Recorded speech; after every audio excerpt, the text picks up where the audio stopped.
mbokk yi jërë ngeen jëfati ci ànd bi ak Walf TV daleen ak jàmm ci seen émission diine ak jamono xam ngeen ne démb ci àllarba ji le Sénégal ni ko àdduna bi yëpp doon defee doon màggal 1er mai muy fête du travail ku ne 1er mai nag wax liggéeykat waaye tamit di nga wax syndicat yi nga xam ne ñoom ñoo leen ni jëmmal ñoom syndicat yooyu sax jamonoy dox ba mu mel ne am na liggéeykat yu bari yoo xam ne dañ leen di wan ginnaaw ndax ñoom seen revendication yi ñuy teg ci table gouvernement bu Sénégal ma ngi cay taxaw lan moo wuute syndicaliste yu démb ak yu tey loolu la ñuy waxtaan tey ci seen émission diine ak jamono maam mbégte loolu di ci ànd ak Abdourahmane Gueye moom mi ngi bokk ci kuréel gii di UDEN sëñ bi Gueye maa ngi lay nuyu di la dalal jàmm. Moustapha maa ngi lay fay di la gërëm si opportunité bi nga jox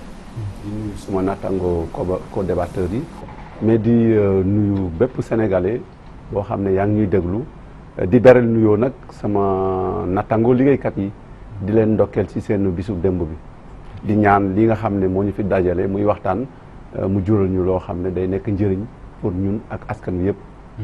ci waxtaan bi tamit ñu ciy ànd ak Hamidou Ba moom it syndicaliste la jàngalekat bokk ci kuréel gi ñuy woowee grand cadre sëñ bi Ba maa ngi lay nuyu di la dalal jàmm. jërëjëf sëñ Moustapha di kontaan ci invitation bi di nuyu ñi ma bokkal plateau di nuyu sa auditeur ak sa téléspectateur yëpp Walfadjri di nuyu liggéeykat yëpp ak sénégalais yëpp.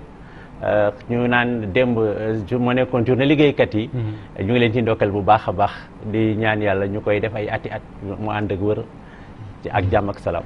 dina nga jëf si waxtaan bi tamit dina ci ànd ak Mouhamed Moustapha Diagne moom mi ngi nekk ci ministère de l' éducation nationale kon ministère de l' éducation nationale xam leen ñoom ñooy jëflante ak ñi nga xam ne ñooy syndicat d' enseignants yi daanaka mooy syndicat yi ci ëpp coow sëñ bi Diagne maa ngi lay nuyu di la dalal jàmm. waaw asalaamaaleykum Moustapha ñu ngi nuyu bu baax sunu nattaango yu ñu toogal fii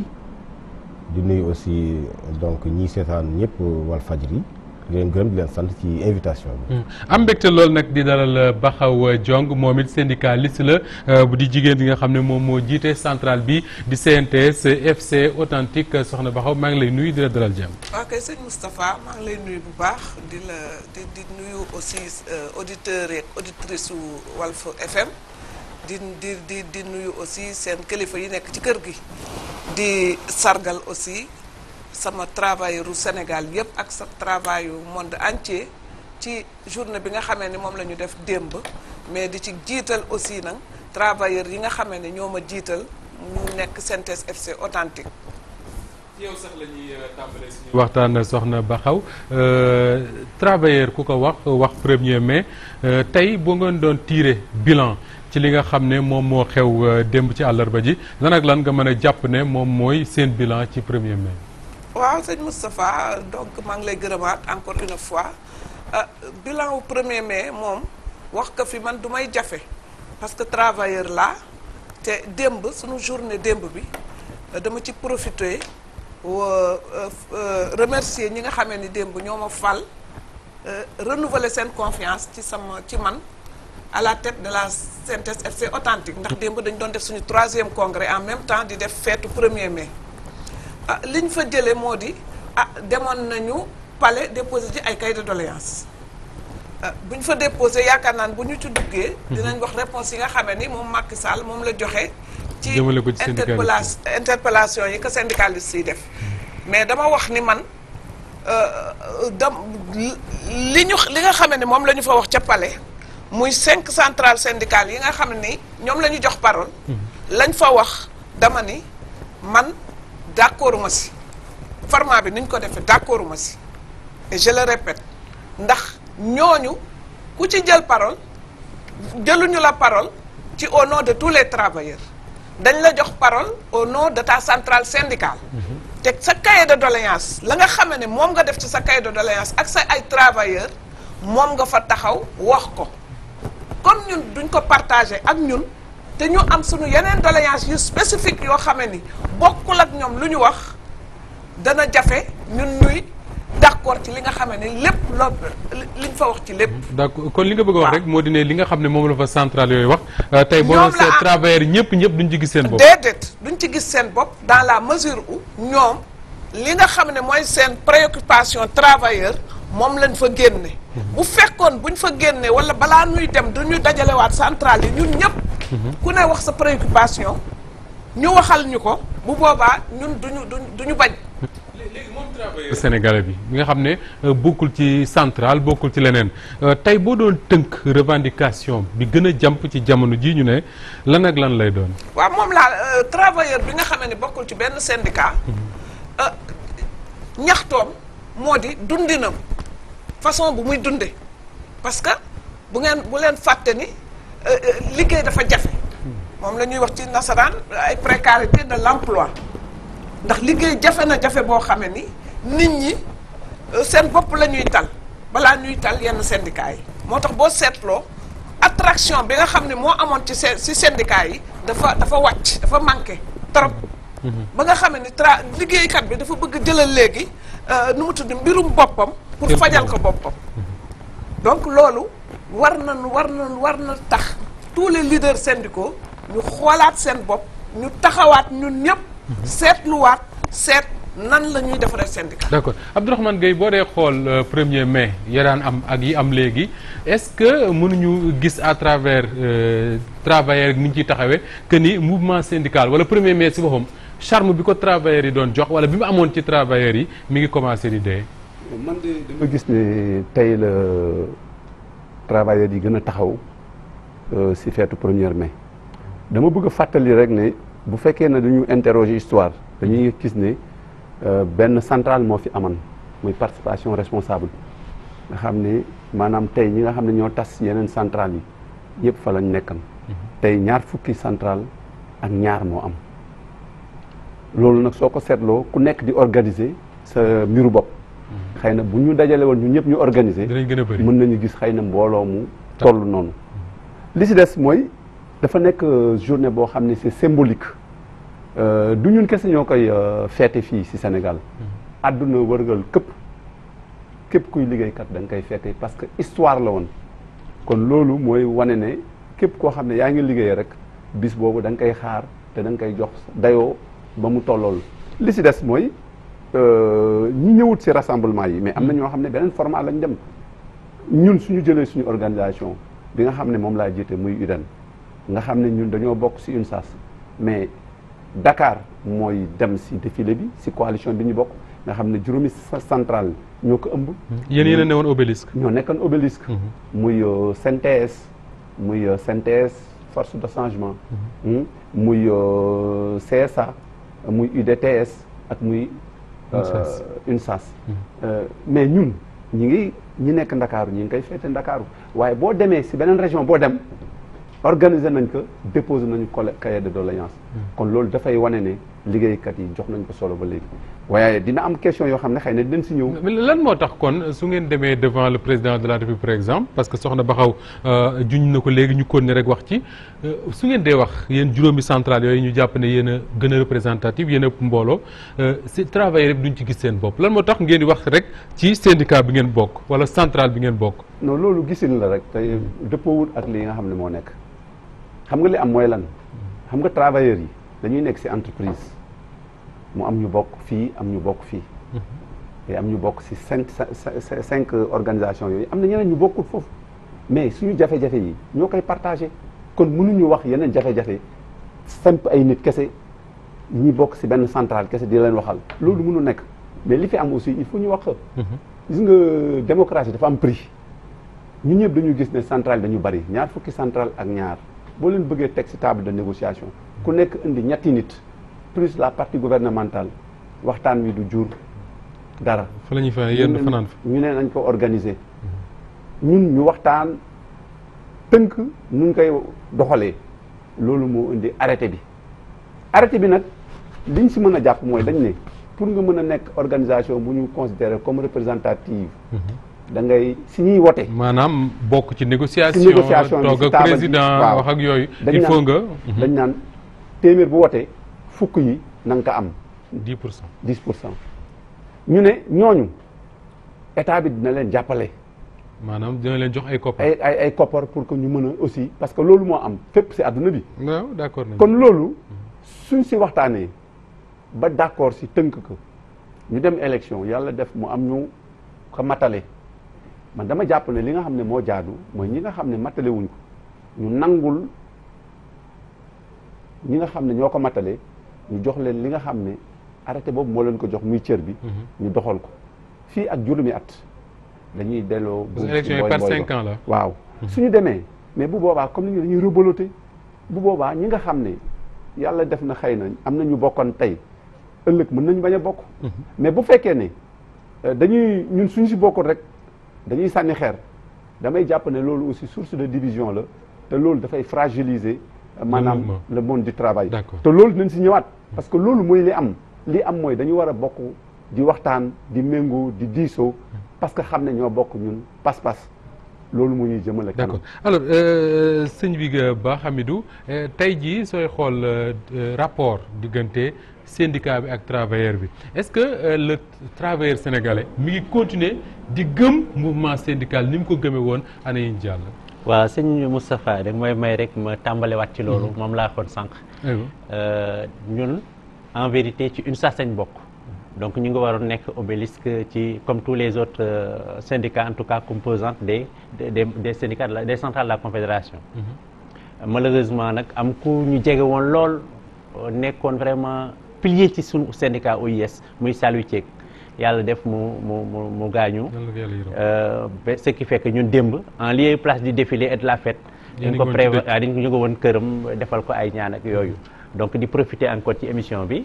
pour jaalewaat famille am jaalewaat ko jàngalekat yëpp parce que ku xam ñëpp ñu yëngatu ci mouvement syndical enseignant ci at yi ñu weesu xam nañ Saliou Thiek. donc mu nekkoon perte pour ñun donc taluñu woon en vérité dem ci rassemblement bi. donc su loolu weesoo sëñ Moustapha man dama jàpp ni feetu 1er mai c'est vrai fête internationale la liggéeykat yëpp ko moom. mais dama jàpp ni bés boobu. du bisu saraxole du bis ndaw rëbbin du bisu lekk ba suur parce que lekk ba suur toog jël seen miche yi suba jafe-jafe yi pouvoir d'achat bi dab la tey liggéeykat Sénégal sinon sénégalais yi ñetti jafe-jafe la ñu am sànq EG mu ngi koy wax EG ba xaw d'abord emploi amul muy benn su emploi amee il est précaire muy ñaar su précairul pouvoir d'achat bi tey jii ñëpp xam nañ ni su dee salaire yi escalier bi lañ jël. pouvoir d'achat ascenseur lay jël. pouvoir d'achat bi ascenseur bi lay jël. maanaam prix yeeg. location yeeg lépp li nga xam ne moom la nit ñi soxla pour dundee ko. ascenseur bi lay jël. donc soo nekkee ci jafe-jafe yu mel noonu yaakaar naa 1er mai dafa war a nekk ay moment d'introspection nit ñi toog waxtaan diisoo ci seen sort. xool soor boobu jafe-jafe yooyu nan la ñuy def pour dépasser ko travailleurs yi leen gën a metti d'ailleurs maa ngi koy def souvent ne ma koy dégg sax ay secrétaire général central di ko wax mooy cérémonie bi am palais c'est vrai c'est solennel hein mais man nee naa cahier de doléance moom amul njariñ Sénégal c'est ça la vérité su dee at bu ne même cahier la ñuy yóbbu at bu ne même cahier la ñuy yóbbu mais ana lu ko fi mën nañu bàyyi président rek mën nañu bàyyi président génne yu daaw yi xoolaat ko su dee vraiment réew mi ak liggéeykat yi ñoo leen tax a jóg wax dëgg yàlla cahier de doléance yooyu daanaka tàngal ceeb la te ceeb su yàggee tàng soo ko yàggee tàng sax day xëm te su xëmee pour nga wanaa su ko day xaw a metti kon da nga jàpp ne xëy na loolu moo tax travailleurs yi melatuñu ci syndicat niñ ci meloon. non dama jàpp ni même ñun syndicat yi maa ngi koy wax toujours dama koy wax surtout syndicat jàngalekat yi dañoo war a def un ndëpp collectif parce que am na yu baree ci ñun la de mais bukki su yebee waxambaane mais ci doxin wi la donc soo gisee jafe-jafe yi ne tar ne xuus tey ñuy jiite liggéeykat yi c'est vrai wax du ma ne gagné wuñu dara mais li ñuy gagné par rapport ak difficulté yi dafa néew c'est ça la vérité donc war nañ seetaat suñu bopp. d'accord seetaat suñu bopp. te nit ñi aussi suñu seetaatul suñu bopp yaakaar naa liggéeykat seet bopp am nañ ful ak fayit gu mot ni jëlal seen bopp en jël en tout cas seen bopp en charge. bopp boobu dinañ ci ñëw parce que souvent mooy jur yenn dérive yi dinañ ci ñëw sax. alors Mouhamed Diagne liggéeykat nga au-delà du fait que ni da ngay bu ñuy négocier ak syndicat di nga fekkee tout mais liggéeykat nga d'abord comme ni ma ko nekkee comme ni ñu ko nekkee ñoom ñett ñi leen. est-ce que yaakaar nga ni travailleur u Sénégal tey moom wax na ne waruñu koo feete am na ay raisons yu war a tax su le 1er mai jotee mu génn wane boppam wane ne mbég na est-ce que liggéeykatu Sénégal tey nit ku bég la ci dem liggéeyi wala nit kuy stressé tout le temps. waaw jërëjëf Moustapha xam nga ñu jàll d'abord OIS vraiment seen militant bi génn àdduna di ñaan yàlla mu xare ko àjjana. ginnaaw loolu xam nga dafay baax waxuma sax Walfadjri ñu toog rek benn bis ñu toog ñu feetu parce que àdduna moom du baax yàlla daf ko defar ba yàqu ko waaw réew yi ëpp doole da ngay jékki-jékki rek gis mbënd mi jóge fële États-Unis sax Californie ñëw kii c'est-à-dire àdduna boobu ñu wut naan dafa neex ak amul fii li fi nekk mooy àdduna ay naqara fi nekk ay bànneex ay kii boobu neex la nag waaw non amul kenn ku neex la amul président Macky Sall neex la non non c'était juste pour vous takki de am na ko mas a wax ni dama am problème mu ne ko sa problème yooyu da nga koy multiplier par 10 millions pour jëm muy samay problème waaw nga donc moo ñu ëpp problème ñun ñëpp quoi waaw parce que déjà li problème ci ay syndicats ci ay politique donc voilà donc alors kon baax na de temps en temps ni ñu toog aussi ñu bëgg ubbi seen xol parce que quelqu'un a dit ne prenez pas la vie au sérieux de toutes les façons vous n'en sortirez pas vivant waaw comme on ne sent pas vivant de temps en temps ñu bëgg suñu xol dara du ci nekk alors donc encore que kii SG Gueye wax na ko symbolique la parce que kii histoire la ñi fi indi 1er mai dafa am fu ñu jaar bu njëkk ci jamonoy révolution industrielle ba man yombul woon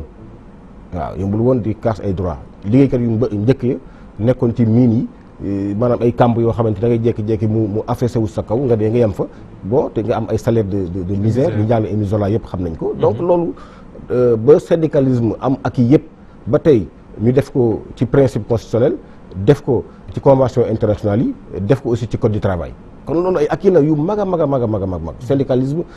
bu nga am sa droit d'association ak sa droit d'expression loolu kenn du ko xeeb ci démocratie alors donc du moment aussi 1er mai du moment wu négociation parce que ñu ngi def pour négocier ak président de la République du moment wu aussi de soit des marches de contestation déedéet du loolu mais aussi gouvernement bi problème yi ñu koy indil xam na ko ba pare c'est comme pour wax baxaw pour dalal xelam c'est des problèmes que le gouvernement connaît parce que y a des commissions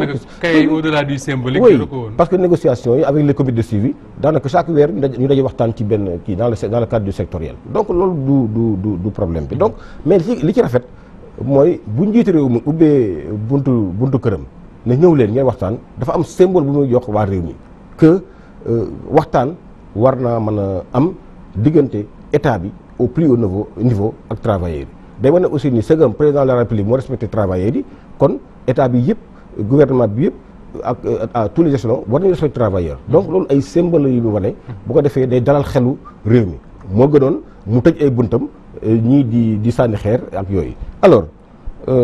je pense que état bi aussi SGOS dafa un peu radicalisé wu état bi am na lu mu def secteur bi nga nekk xam na am na lu mu fa def bu baax a baax sax dañ ciy dellusiwaat par contre boo demee ci privé bi les conventions collectives là duñ ko respecter aussi loolu war nañ cee wax. parce que par exemple waaw non maa ngi obliger les privés oui c'est ça d'accord nañu parce que ñii di liggéey ci gardiennage ay salaire de misère la ñuy am loolu war nañ cee taxaw presse bi ku ne xam na li ci nekk absolument seen salaire yi ci nekk donc yooyu dafa nekk yoo xamante ne bi effectivement wóotul dellusi ci plateforme déwén bi war nañoo taxaw que pour que boo ubbee sa entreprise nga fay travailleurs yi correctement mais am na ay salaires yoo xamante ne di ko fay au 21e siècle loolu dafa nekk loo xamante ne bii dafa jaadul. d'accord voilà. alors bu syndicalistes yi wala boog syndicats yi en général su ci travailleur bi daan sawar di ko dénk ay problème am su ko woowee mu jóg c'est parce que dafa am ay batailles yu mag yoo xam ne xamoon nañ ko fii ay syndicalistes taxaw ba gagné ko soxna Bakhaw yow mi nga xam ne xaw nga ci yàgg tuuti ana yi ñu génn ana lu fi syndicat gagné ci bataille lu war a tax travailleur yi am ci moom confiance. waaw maa ngi lay gërëmaat Moustapha maa ngi jaale sama collègue le Tchèque le doyen Tchèque parce que partagé naa ak moom syndicat te xam naa ne nit baax la woon maa ngi koy jaale OIS di ko jaale njabootam yépp nga may ma tuuti rek ma dellu si ci li nga xam ne moom la sama collègue Guèye wax parce que sur les élections de représentativité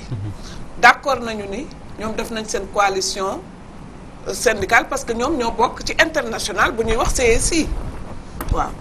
donc ñoom ñu def seen coalition de centrale mais si élection de représentativité yi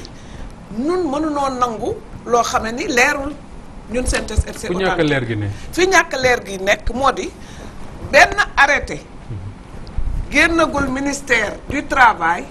pour wane ni résultat définitif yi nii la demee parce que résultat définitif nag même bu dee élection nationale muy élection yu mag yi Macky Sall doon def bu ko conseil constitutionnel validé wul je pense que mënagul nekk président Macky Sall dafa xaaroon ba conseil constitutionnel validé mu génn wax donc fii dañu jiital les charrues avant le bœuf parce que fii def nañu élection def nañu recours dañ koy vider ñun CNTS FC authentique dañu def recours ni nañu demander ñu annuler élection yi ndax élection yi baaxul li ko tere baaxul moo di dafa am 2 candidats yu bokk benn récépissé te ñoo demandoo jongante muy CNTS FC ci turu Cheikh Diop di CNTS FC ci sama tur même récépissé muy numéro 237 boo xam ne ministère de l'intérieur moo ñu ko joxoon en 2001. donc su ma dégloo baax li nga wax CNTS FC ñaari liste la présenté ci même tur bi. ñaari liste la numéro bi te liste yooyu jour scrutin bi ñu ngi woon ci vote bi. du liste sax ñaari candidat la. ñaari candidat yi ñu ngi woon ci vote bi. ñu ngi ci vote bi participer ci vote bi ci même récépissé bi. loolu laa bëgg a xam c'est-à-dire que kon tey su ma dégloo baax mënoon naa ñëw jour ba ne candidat wu CNTS FC laay votel ñu ne ma kan la ci. parce que ñaara fi ne. ma ngoog d'accord identifié nañ ko sax foofu mais ñun li ñu wax moo di. turu CNTS FC moom la warul woon utiliser pour di ko demee élection parce que récépissé bu mujj bi ñun lañ ko jox. d'accord parce que ñun dañoo def suñu congrès le 1er mai 2015 changé de dénomination ni CNTS FC léegi mu ngi tudd CNTS FC authentique. yóbbu document yi mu dem ci procureur dem ci ministère de l'intérieur dem ministère du travail ministère de l'intérieur génneel ñu këyit bu wane ni nangu na ni CNTS FC authentique mooy remplacer CNTS FC kon kay boo demee ministère de l'intérieur dootoo fa fekk ci CNTS FC waaw comment se fait-il que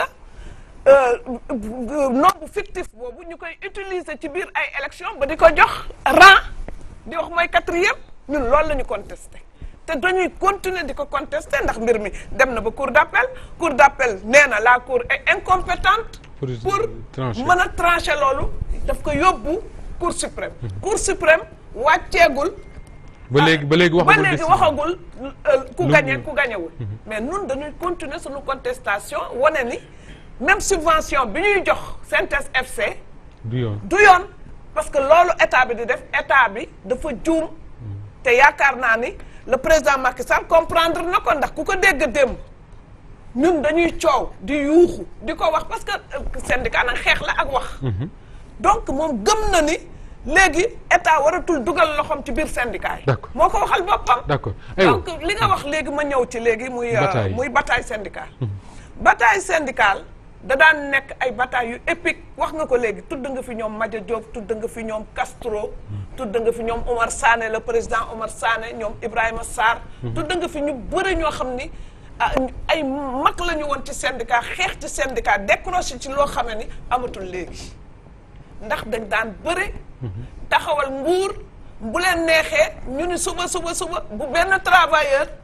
dem liggéey kenn du liggéey mais léegi benn centrale syndicale loo ni maa jël P wala maa jël 2 osé woo lancé benn mot d'ordre de grève pour nit ñi mën laa topp du am. kon grève générale bu ñu ko waxoon fii ci grève générale ku ko fi def tu échoues parce que xam nga lu tax. meluñu nii dégg naa léegi kii mu ni centrale syndicale bi booba xaw ma lan unique la ñu woon. parti unique d'accord mais nag ñun bi ñuy ñëw booba UNSAS am na booba ñoom Iba Ndiaye Diadji amoon nañu. donc Madia Diop mu ngi fi woon. donc ñun ba ñuy xeex. ñoom dañ daan booltoo lu ñu réero bu ñu waree xeexal travailleurs yi dañ daan booltoo def nii lu ñu wax mooy am bu ñu nee travailleurs yi bu leen génn kenn du génn bu ñu nee gouvernement bi dañu bëgg ngeen yokk salaire bi wala ñu ne patronat bi dañoo bëgg ngeen yokk salaire bi dañ koy yokk par force. lu tax travailleurs yooyu gëmoon ñoom Madia ñoom Iba Ndiaye Diadji ak ñu mel na ñoom te travailleurs léegi gëmuñu. ñu jiite centrale léegi parce que centrale syndicale yi léegi. ay patron lañu. responsable centrale syndicale yi ay patron lañu. ñu ngi nekk léegi ci conseil d'administration yi ñu ngi nekk ci yenn institution yi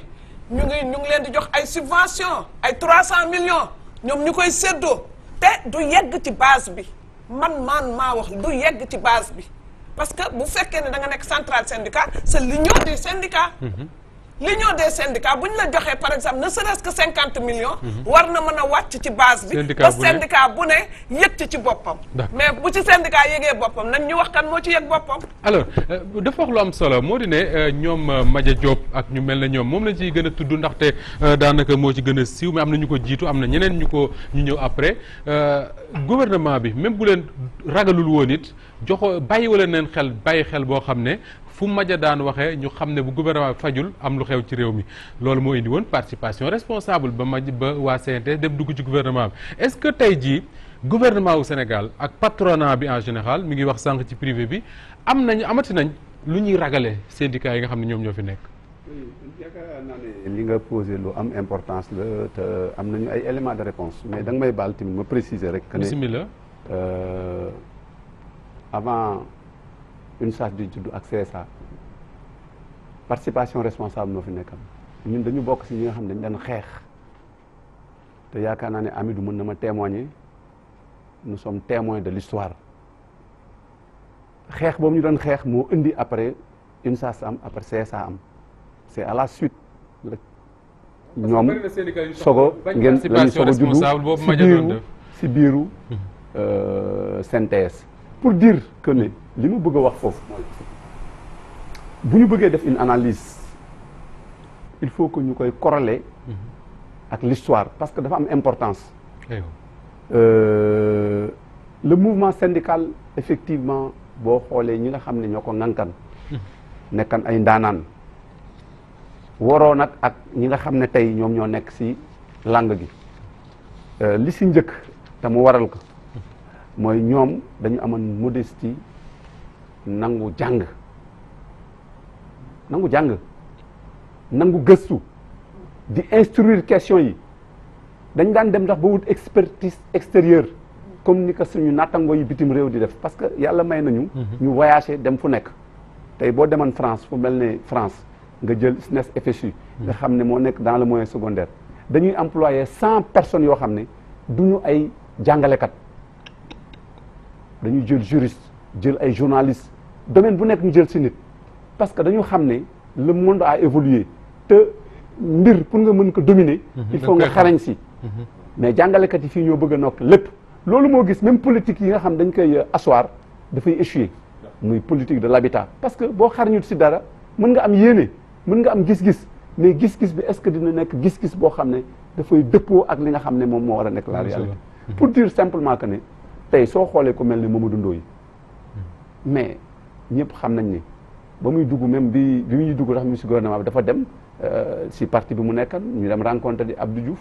mais bi mu intervenir Abdou Diouf dafa nekk yow j'ai besoin de toi parce que bu ñu masaan wax da ngay xam ne ñii dañu dominer seen sujet loolu nag moo amatul li ci des tamit mooy dañu diviser wu te wax ji mooy ku yëkkati sa kàddu dafay mel ne yow da ngay woote à l'unisson à l'unité mais en réalité tu te plais ci division bi parce que wax nga ko sànq am na ay privilèges qui ne disent pas leur nom mooy xëy na ça te permet boo nekkee sa centrale bopp di nga am opportunité dem voyage yi di nga am ay opportunité am ay partenariat di nga am te loolu du solo li tax jàngalekat yi sos seeni kuréel li tax ñu sos seeni kuréel mooy lan misaal bu ndaw laay jël soo jëlee par exemple jàngalekat yi nga xam ne man moom laa gën a xam parce que man maay secrétaire général u UDEN Union démocratique des enseignants et enseignants du Sénégal tey man maa nekk coordonnateur des G6 maa yore seen parole mais boo jëlee jàngalekat yi mais bu école amul woon duñ doon jàngalekat balaa nga naan naam da nga fay nekk kon li ñu war a njëkk a def mooy ñoŋal école maanaam war nañuy xalaat suñuy bopp mais xalaat suñu bopp bi dañ ko war a adossé ak xalaat école bi parce que école bi école mooy suñu outil de travail te ñun ñii ñu si bëri dama leen koy wax ma ne leen ñun tey soo ñu jëlee man sama waajur amu doon kattan man ak samay rak ak samay mag mais kenn jaalu si école privée ñun ñëpp école publique la ñu jaar te macha allah kenn ku nekk tey am na lu yàlla def si yow te am na foo toog kon war nañu fexe ba loolu aussi nga xam ne mag ñi dañ ko aman muy une vision prospective préservation de leur outil de travail ñu am ko mais le Grand Sud-Est benn demi-journée la grève benn demi-journée la grève bi muy bëggee jàngalekat yëpp am indemnité de logement te temps boobu xaman nañ ne Jean Collin fooroon na de mais demi-journée la ñu grève parce que dañoo bokkoon doon benn ñëpp ànd mais tey loolu moo xaw a ñàkk ku nekk da ngay tirer couverture bi. d'accord nga ak Baxaw Jong mi ne la Madia Diop manoon par exemple. dama d'accord ak moom guddi mu def déclaration ne suba bu kenn xëy kenn du xëy tey bu centrale yi woote woon grève générale bu ñu deful donc day échoué. mais loolu dama si d'accord ak moom. parce que même centrale yi tey seen i ñooñ dañ leen di reprocher ne maanaam seen i préoccupation jëluñu ko parce que bu ñu nee centrale lan moo koy waral ay syndicat de base kon syndicat de base bi bu nekkee si jafe-jafe di xeex centrale am dafa war a taxaw. mais gis nañ ne xëy na ni ñu war a taxawee wuñ ko loolu aussi dañ leen koy reprocher. parce que man loolu laa comprendre ba léegi c'est-à-dire que da ngay dégg ñu ne bi ñu def élection yi c'était pour que am des centrales yoo xam ne xam nañ seen doole mais teewul bi élection yi jàlle ba léegi ñii nga tuddee ay syndicats de base ñoom ngay dégg ñuy gën di coow. ba léegi ñoom ñooy wax est-ce que cela veut pas dire que ni finalement on a fait les élections mais centrales yooyu les syndicats de base gisuñu seen bopp ba léegi. waaw xam nga loolu tamit war nañ ko mën nangu parce que loolu. ni mu bindoo la. c'est-à-dire que ay syndicats de base. ñooy formé wu ci secteur yi bu nekk. waaw daal di taxawal centrale. dafa am lu syndicat de base mën a xeex. waaw am lu centrale mën a xeex. gis nga centrale yi. tey ñi ngi ci institution yi xam nga lan moo tax ñu nekk ci institution yi. parce que ci institution yi boo fa demee li ñuy wax conseil d'administration mooy am. nga xam ne décision suñ koy jël patronat day nekk travailleur nekk. n'est-ce pas yeneen entité yëpp mën a nekk parce que ñoom ñoo seq outil de travail bi loolu moo tax syndicat yi seen solo nekk foofu nekk loo xam ne dañ ko war a magnifier te loolu bu fii rek la am fépp la am mais nag xëy na man li ma d'accord mooy ñoom fu ñu mënti nekk war ñu bàyyi xel si li leen fa yóbbu mooy lan fexe ba ñoŋal li nga xam ne mooy suñu raison d'être fexe ba taxawal liggéeykat yi ba ñu mën a comme niñ ko waxee léegi seen i jafe-jafe nga xam ne ñëpp a ngi koy wax muy location bi dafa seer xëy na pouvoir politique bi wàññi woon na ko mais la matérialisation de cette décision wàññi bi koy dafa mel daf ko mais dafa mais on a eu des difficultés à gérer cet aspect-là parce que borom kër yi dañoo appliquer la loi toog tuuti ne damay defar sama kër génne la daal di defar tuuti ñap-ñapal daal di indi keneen mu fay lu ëpp li kii keneen. d'accord très bien alors loolu leer na ñu yem ci loolu ba léegi waxtaanee li nga xam ne mooy kóolute bi war a dox ci diggante syndicat bi ci boppam man syndicat de base wala centrale bi ak njiit la waaye tamit travailleur bi nga xam ne moom dafa jël confiance am dénk ko syndicat boobu tey booy évaluer c'est vrai que gis nañ fi syndicalistes yi nga xam ne ñooy nekk ci enseignement bi waa G6 googu daaw bi ñu fi wootee ay marches à travers pratiquement les capitales régionales du Sénégal ay mbooloo yu bare ñooy génn est-ce que loolu trompe-l'œil la wala c'est une réalité est-ce que je veux dire par là est-ce que ba léegi ñoom travailleurs yi ñu ngi ci ginnaaw syndicat yi. waaw des en masse bien sûr. sëñ Moustapha bala maa ñëw ci loolu gis nga bukki bu wokk ñoom Baxaw moo ñu xawoon xuri ci suñu élection de représentativité jàngalekat yi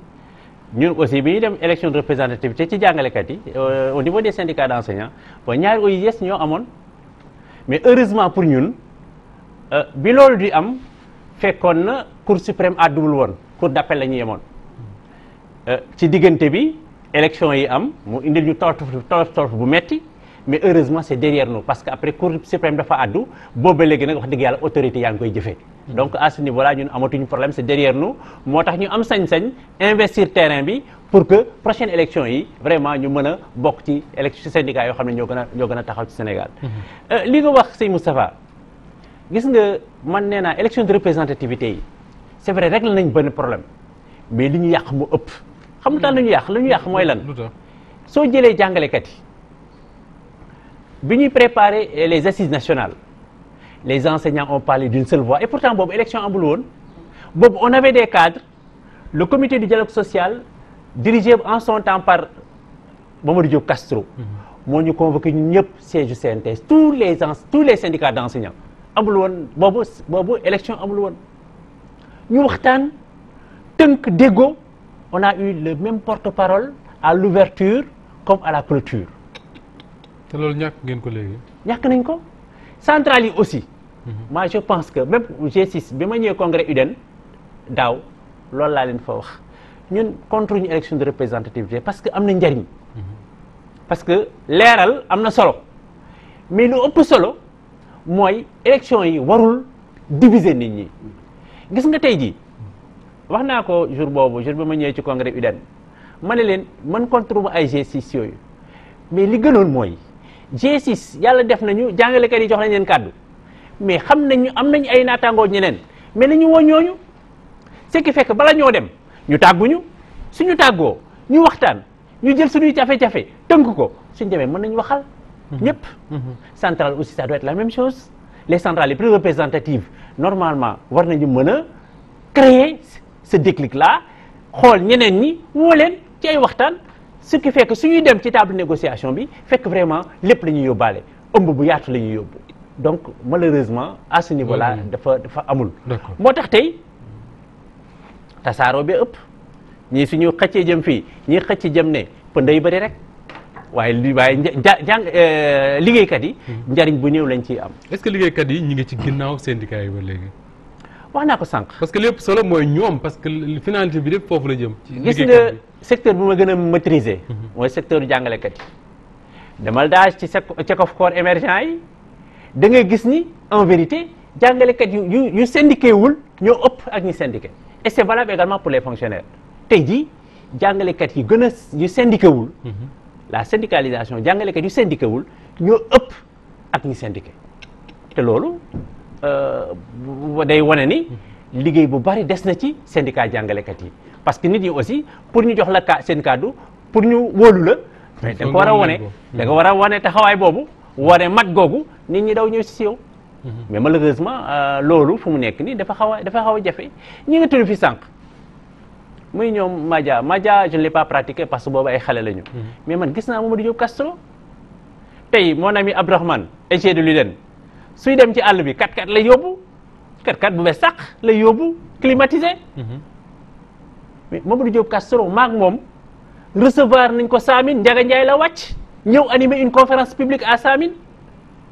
loolu moo waral loolu gëm-gëm la ak cofeel ak xam li nga yor. mais fan la soppeeku bu amee est-ce que c'est parce que les enseignants ñi ngi gagné wala enseignants yi mooy les travailleurs en général dañuy gagné seen vie ci nuñ ko daan woon gagné temps wu Castro wala boog syndicat yi moo am xaalis bu mu amul woon temps wu Castro ba suñu waa ji mën a jël 4x4 di dem fu ko neex alors que ñoom Castro Ndiaga Ndiaye lañ ko doon defee. non 4x4 bu muy jël nii ñoom Castro ñoo ko liggéey de xam nga en vérité. looy tàmbali rek. day xaw a jafe. donc syndicat yi am nañu xaalis léegi. voilà bon en vérité parce que syndicat. c'est en fonction des adhésions ngay say ca kof ngay amee. ah. waaw c'est véhiculé. waaw c'est véhiculé donc ci jox ko fi jàngalekat yi. ci adhésion jàngalekat yi. ci ngay amee ay ressources pour mën a fonctionner. pour gën a mën a yaatal mbir mi. mais pour wane rek engagement ñooñu. xam nga ñooñu xaaruñu am ay oto yu leen mën a yóbbu mais dañoo ne bon vraiment terrain baa ngi nii war nañu mën a sànjaafu dem ci jàngalekat yi wax ak ñoom. xool ñoom seen i jafe-jafe ñu jëm ko porter. mel ne kon liggéeykat bu ne amal nañ jukkal ñooñu le alors Moustapha Diagne bari na lu ñuy wax sànq ñu ngi koy tudd bi ñuy tàmbali suñu waxtaan ne cahier de doléances yooyu ñuy jël di yóbbul président de la république c'est vrai que le symbolisme am na ci solo mais ku sañoon tamit booy yóbboo ay doléances mooy loo bëgg ñu faj ko soo fay ñëwaat déwén fekk ñu faj ko ba pare léegi lan mooy njariñu di continuer di def cérémonie boobu palais jox le président Macky Sall ay documents yoo xam ne daanaka ci yëpp dañ koy dugal ci benn tiroir rek fàtte ko fa. waaw ëpp na def waaw d'abord ma rappeler ni généralement ci arrêté bi pour Soxna Baxaw le recours n'est pas suspensif donc bu ñu xasee publier résultat provisoire yi dañuy doxal. kon mbir mi mën naa continuer recours jusqu'à ce que ñu régler recours. voilà mais recours n'est pas suspensif. bu ñu ko réglé doog parce que même ci jàngalekat yi. am na recours mais quand même yaa ngi doxal. suñu demee nag ba tribunal tranché peut-être ñu appliquer lii tribunal tranché. mais loolu def ni waaj defoon Serigne Mbaye Thiam tribunal wax na lii mu ne appliqué wu ma. non xam nga loolu malheureusement. c'est une vue de l'esprit loolu mënul nekk. non moo ko wax de. non mënul nekk c'est-à-dire que tribunal waxul yéen li ngeen wax ak li élève maître wax tribunal waxul loolu. d'accord waaw donc parce que il faut nit ñi aussi bu Cour suprême. jénnee benn arrêt ñu dem lire ko. ñu lire ko waaye loolu dina jàmm solo. mais ku ne xam nga partie bu ne da nga koy lire ni nga kii. et puis li des communication la. ñu tëj parenthèse. voilà loolu moom mosul nekk. d'accord voilà. pertinence remise cahier de doléances. alors donc bi ci tegu. ma wax ni ñi nga syndicats yi nga xam ne amuñu 10% nañ dem liggéey rek après bu élection amatee affaire rebelote lay doon donc nañ positiver te bu mu tax aussi ñu tàggale ko et puis ici il faut penser aussi aller vers la fusion des syndicats. dinañ ci ñëw léegi. waaw loolu aussi dina ci am solo. xam nga syndicalisme bu njëkk man gis naa par exemple Madia Diop moom il était intelligent te parfois Banque mondiale day ñëw imposer dara état bi une mesure état ni ko d'accord dem gisee ak Madia provoque grève après état bi non écoute bon d'accord na mais syndicat yi d'accord ñu reculer loolu intelligence la il bañ ay jaaji responsabilité am na fi benn année ñu war a frôler année blanche mais dañu sud-est acca dañ dem ci classe yi parce que day toll foo xam nag da ngay bàyyi xel ni ay xale avenir u réew mi moo nekk ci l'école bi mu reculer bi Mademba Sock benn exemple radicalisme fay lamp yi bi su teel ak ñëwee saboter même infrastructure yi mais def naa bu démb doon tey du ko def parce que yu mel noonu aussi radicalisme warul yóbbu foofu nit parce que day toll foo xam ne nag da ngay sol sa mbubu patriote xam ni sama intérêt corporel sama intérêt bopp warul tax mukk ma yàqal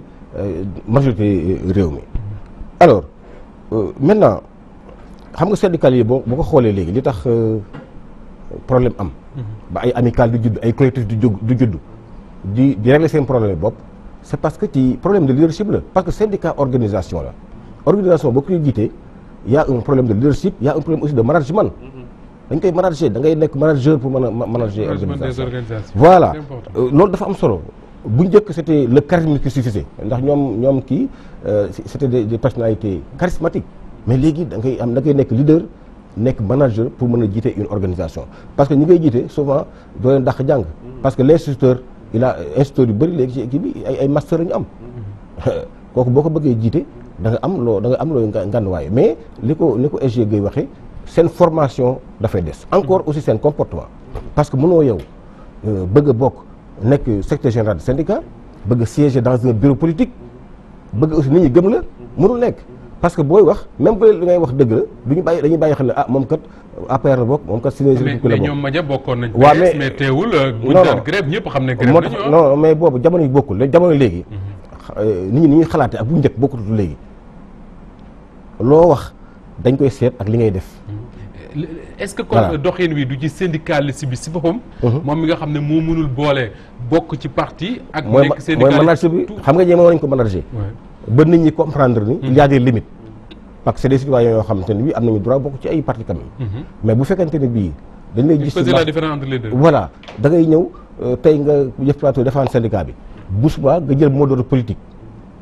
kooku day indi wala nga nekk candidat à l'élection présidentielle. day am problème. donc loolu aussi war nañu ko xam ak nihilisme. taxaw naa gouvernement bi def fi dara boo koy def yow mi nga wax sax gëmuloo ko donc ki lay seetaan nga xam ne ëppoo gën a ko intelligent mu taal teleem yàq courant nga am gouvernement deful dara te mu xam li xew dataan la mais kii man daf ma da ngay baal daf ma xaw a yeb sax donc loolu aussi nañ ko bàyyi nañu nangul gouvernement bi li mu def li mu deful ñu fësal ko mais li mu def nañ ko nangul ensuite ku nekk bëgg a jiite te loolu nag c'est le propre de l'Africain nekk chef de village fële Mbeleko Diaw moo ko gënal nekk 2e adjoint au maire de Dakar chacun veut être devant ku nekk am loo jiite moo nekk fii moo nekk ci parti politique yi boo nekkee ci kanam ba pare doo bëgg a dem dafa bëgg a dem nag parce que nekk ay 20 ans ci benn organisation ci kanam 30 ans nga nekk ci kanam organisation. parce que l'impression moo di ne les syndicats nag seen seet yi ça se renouvelle difficilement. léegi mi ngi changé parce que de plus en plus. ñi ngi dem. mais ku toog defati 2 mandats. mais vraiment defal bilan après nga jox ñeneen ñu dem parce que day tax sax organisation bi. ci enseignants yi moom am na ci moom. voilà maintenant pour terminer ci. cette question xam nga wax naa la lu nekk ak la ci xew. li ëpp solo fête bi du feetu gouvernement bi feetu travailleur la. fête la ñu wax xam nga mënoon nañoo wax journée de contestation wala marche non fête la ñu wax donc wax naa la ñoom dañuy cotiser boo demee ci entreprise dañuy cotiser pour préparer fête bi. ci lañ jënd ay mbubb ensuite ci lañ togg ay añ mais xanaa koy ku yendu fenn di nga fa añ ci lañ aussi raffermir seen lien parce que boîte bi ngay liggéeyee facteur de performance yi bokk na ci juboo ña fay liggéeyee parce que bu ñu jubóowul day am ay contre performance bu ñu jubóowul wax day am contre performance donc dafa nekk bis boo xam dañ koy boole aussi pour kii maintenant pour cahier de doléance bi lépp c'est le symbolique parce que état ay symbolique la mi ngi mel ni Macky Sall pouvait se passer de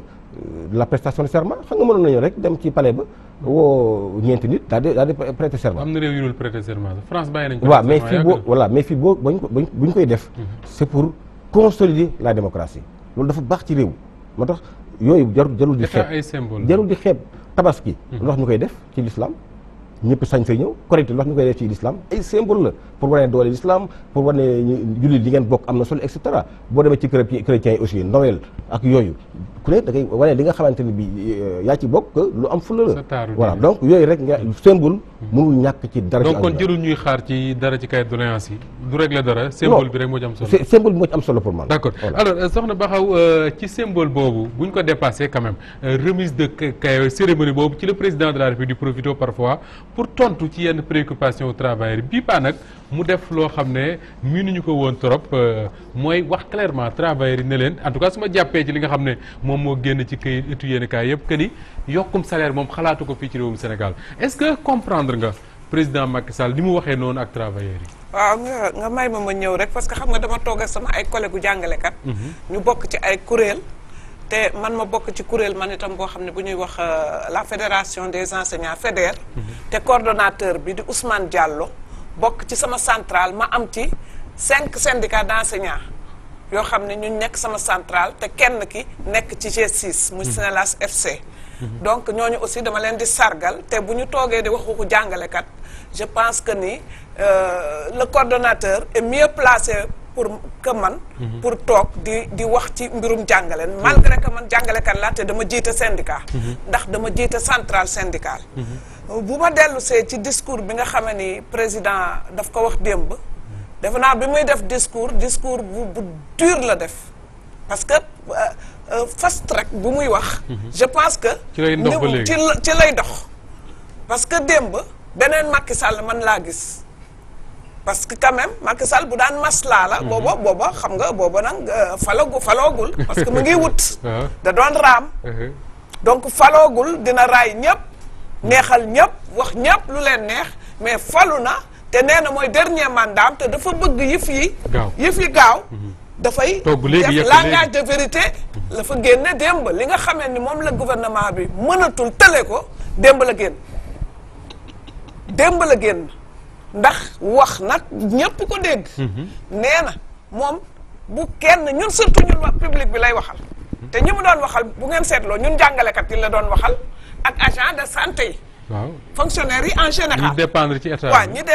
ñi dépendre ñi état bi di seen patron voilà ñi état bi di seen patron la ni bu kenn xalaat benn yokkute 1 franc ni dinaa ko yokk ci salaire yi. waxum donc yokkute yéen salaire juróomi at yi ñu jëm. nee na yokkute salaire moom buñ ko wax. waaw bu ci kenn takk ñaareel parce que yokku du fi am. nee na ndax moom fonction publique nee na fonction publique ak agence yi rek. ñu ngi koy ñu ngi lekkal Sénégal 1000 milliards par an 1000 milliards il a dit agence yi nag laa koy tontu. ndax agence yi ñoom ñoo ko créé. agence yi ñoo ko créé di ca def ay milliards même boo nekkee nu ñu koy waxee directeur d' agence wala responsable d' agence xam nga nu ñu koy waxee sa salaire day doublé. day dem ba day dépassé salaire u ministre. agence moom ñëpp ci bëgg a dugg. agence ñëpp ci bëgg a dugg koo wax mu ne ma nekk agence moo ma gënal. ma nekk ministre. mu taxaw wax ñu ni. nee na pour mu fay dette bi sax dette yi rek 864 milliards par an la koy dëkk moom daf ñu doon won ni bu ñu sax xalaat ñun. donc jàngalekat yi ku ci grève it nee na sa affaire. blocage nee na boo seetloo nee na dañu bloqué woon prix carburant bi. ah qui a coûté 140 milliards. ça veut dire que daf ko subventionné woon daf ko subventionné woon. attendons-nous. mais loolu soxna Baxaw est-ce que mën na bett liggéeykat yi mais quand même yenn observateur du leen bett parce que avant élection yi le ministre des finances Amadou Ba à l'époque taxaw na assemblée nationale wax ne ñaar moo fi am appliquer la vérité des prix wala continuer di subventionner te état wu Sénégal amatul dooley continuer di subventionner donc moom annoncé woon na la couleur ne fii lañ jëm si waaw mais annoncé na ko moom la couleur au niveau de l'Assemblée nationale xam nga du population yëpp ñoo ciy comprendre loolu mu wax mais fii ñu jëm dama ne attendons-nous à la hausse du prix du carburant. gannaaw biñ su haussé ciment ba pare. bu ñu haussé ciment bi aussi. wax na ko. donc carburant moom bu yéegee prix denrée yi dafay flambé. attention parce que nag langage bi mu wax de vérité wax na ko nag bii yoon li nga xamee ni loolu la ñëpp doon xuumtoo. moom génne na que ni mënatuñu dem dañu mënatul nit aussi.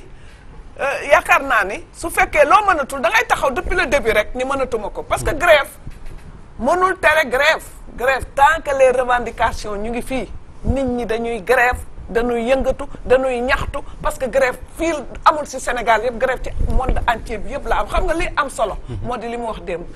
gouvernement sénégalais ces ministres concernés secteurs yi nga xam ne ñoom la ñu yor nanu woon nit ñi à la table de négociation ñu wax li mën a am ak li mënul am. donc mën nañ jàpp ne li doon gën xëy na mooy état bi xam na lu mu mën ak lu mu mënul mais woo leen waxtaane ko moo gën. looloo gën menacé ne du def leen lu leen neex mais du fi am. xam nga boo menacé nit ki day braqué wu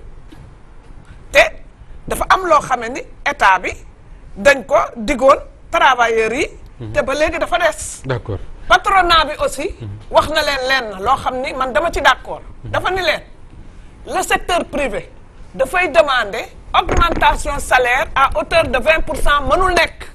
c'est trop mais gestu leen ni yéen waa patronat bi war ngeen def effort yéen itam au moins ngeen yokk salaire u travailleurs du privé à hauteur de 3%. moom comme sanguwul bu mu digle. xam nga moom nee na mënul yokkaloo kenn. ma ngay demander patronat mais patronat bi war na leen ko demander ndax patronat bi mën nañu même dépasser 3%. alors est-ce que mënuñu rafetlu su fi yéen syndicalistes yi rafetlu le fait que le président de la République comme ni ko soxna Baxa waxee sànq liñ doon munutee naan lii lañ xalaat ak lee moom mu ñëw. jël responsabilité am wax clairement ne lii moo mën a nekk lii mënta nekk augmentation de salaire du am ci réew mi. waaw man dama jàpp ne ñun jël nañu acte ci li président bi wax te dañu bokk ci ay kuréel incha allah rabi dinañ toog waxtaan ci. mais dama fàttali rek que ne président de la république kuréelu jàngalekat yi ñoo ko seeti woon. di ko wax ne dañu gis ne dafa am. désarticulation ci système traitement salarial bi mu nangu ko moom daal di commandité ay audit yi wane confirmé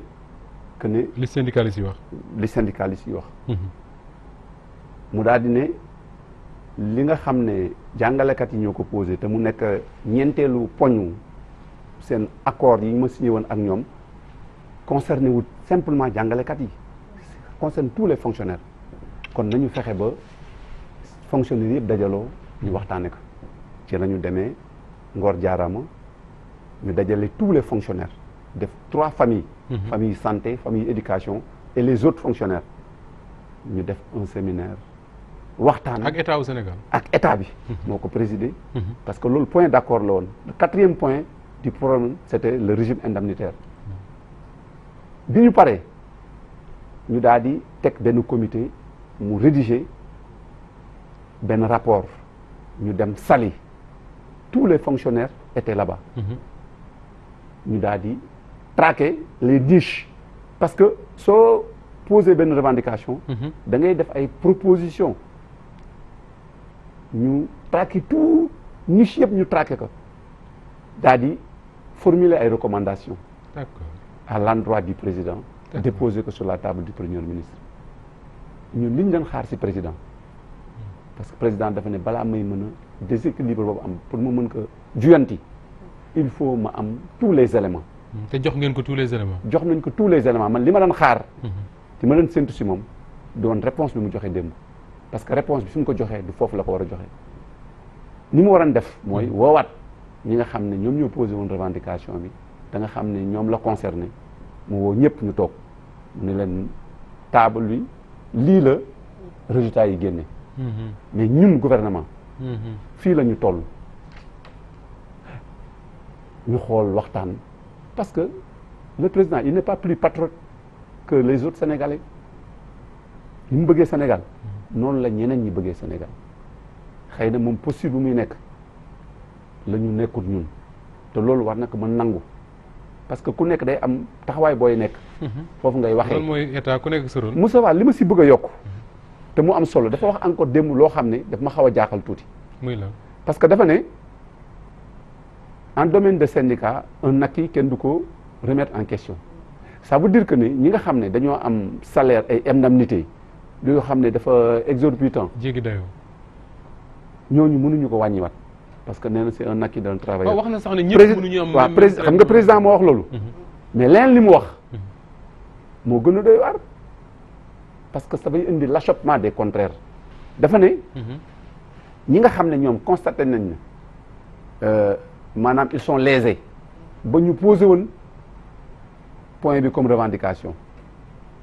ñooñu mënuñu leen niveler au même titre que les autres mais loolu c'est deux choses yoo xam ne suñ ko tegee ci balance bi ça veut dire que moom il va maintenir le statu quo et le statu quo si on le maintient qu'est-ce qui va advenir mooy laaj bi mooy xeex bi matti bi xeex bi day taraat parce que en réalité te man je crois que quand même on a besoin nous tous d'une accalmie on a besoin d'une accalmie en tout cas man secteur bi ma nekk muy éducation j'ai l'habitude de le dire on a besoin d'une accalmie parce que su fekkee ne dañuy wax rek te yàlla tax ñuy wax le système sénégalais a formé des citoyens qui se sont distingués à travers le monde amul benn institution boo doon dem ci àdduna bi te doo fa gis benn sénégalais boo xam ne école publique Sénégal moo ko formé la jànge y compris le président wu ci boobu mais bu ñu demee depuis 2003 ñuy grève te grève yi ñuy grève du ay question nouvelle ay question yoo xam ne dañ ci waxtaan ba tënk muy li ñuy wax naan respect des accords si loolu la ñuy nekk quantum horaire bi mënatuñ ko respecter njàng mi ñëpp xam nañ ko nit ñi dañ avancé mais le niveau a fortement évolué da ngay dem si ay kilifa yu mag ñuy wax tubaab d'accord mais da ngay gis concordance de temps donc waxtaane woon ko moo gën waaw man li ma jàpp mooy président xëy na ni mu ko waxee pour man en tout cas mënoon na ko waxee neneen te timit mënoon na ko timit waxee feneen foo xam ne wax na li fi ne moom mais li mu wax nii kër gu xëy si woo njabootam rek mais xam nga di ngeen añ mais reer moom mais xam nga paradoxe bi aussi beneen Moustapha mooy il faut qu'on se pose des questions au moment où on nous dit que on ne peut pas évoluer parce que on a des dépenses exorbitantes mais on a créé des dépenses de prestige et c'est ça la réalité on donne des 500 000 francs à des femmes d'ambassadeurs on fait des dépenses yoo xam ne parfois pour man c'est des dépenses inutiles yu xajoon feneen d'accord alors lan moo war a nekk tey Hamidou Ba réponse u le mouvement syndical face à li président Macky Sall wax démb que ni clairement li am te am ci réew mi moo dina yokkum salaire mënu fi am ndax koppar yi permettre ñu yokk salaire moo fi amul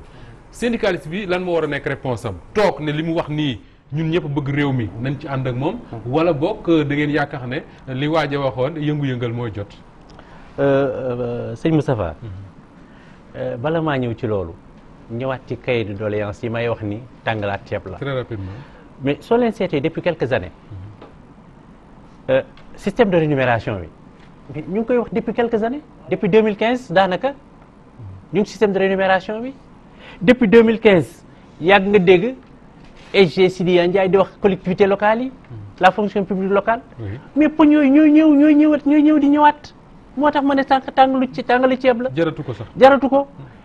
li nga wax nii man de wax dëgg yàlla propos président yi dañ ma xaw a bett te lu la bett mën la nag gis nañ fi mais veillu élection yi mais jàkkaarloo nag fii les agents de la santé nos camarades ànd gësëm ñoom Sidya Ndiaye ak ñoom Mballo Dia Thiam mu ne leen reprenez et je vous donne rendez-vous au mois d'avril ñëw bi négociation yi commencé waxtaan ci système de rémunération bi parce que ça a été une revendication qui fédère pratiquement tous les fonctionnaires donc tey su ñëwee tëj buntu sànni caabi géej mais ñun dañuy jaaxle li gënoon li mënoon am mooy moom nee nañu tey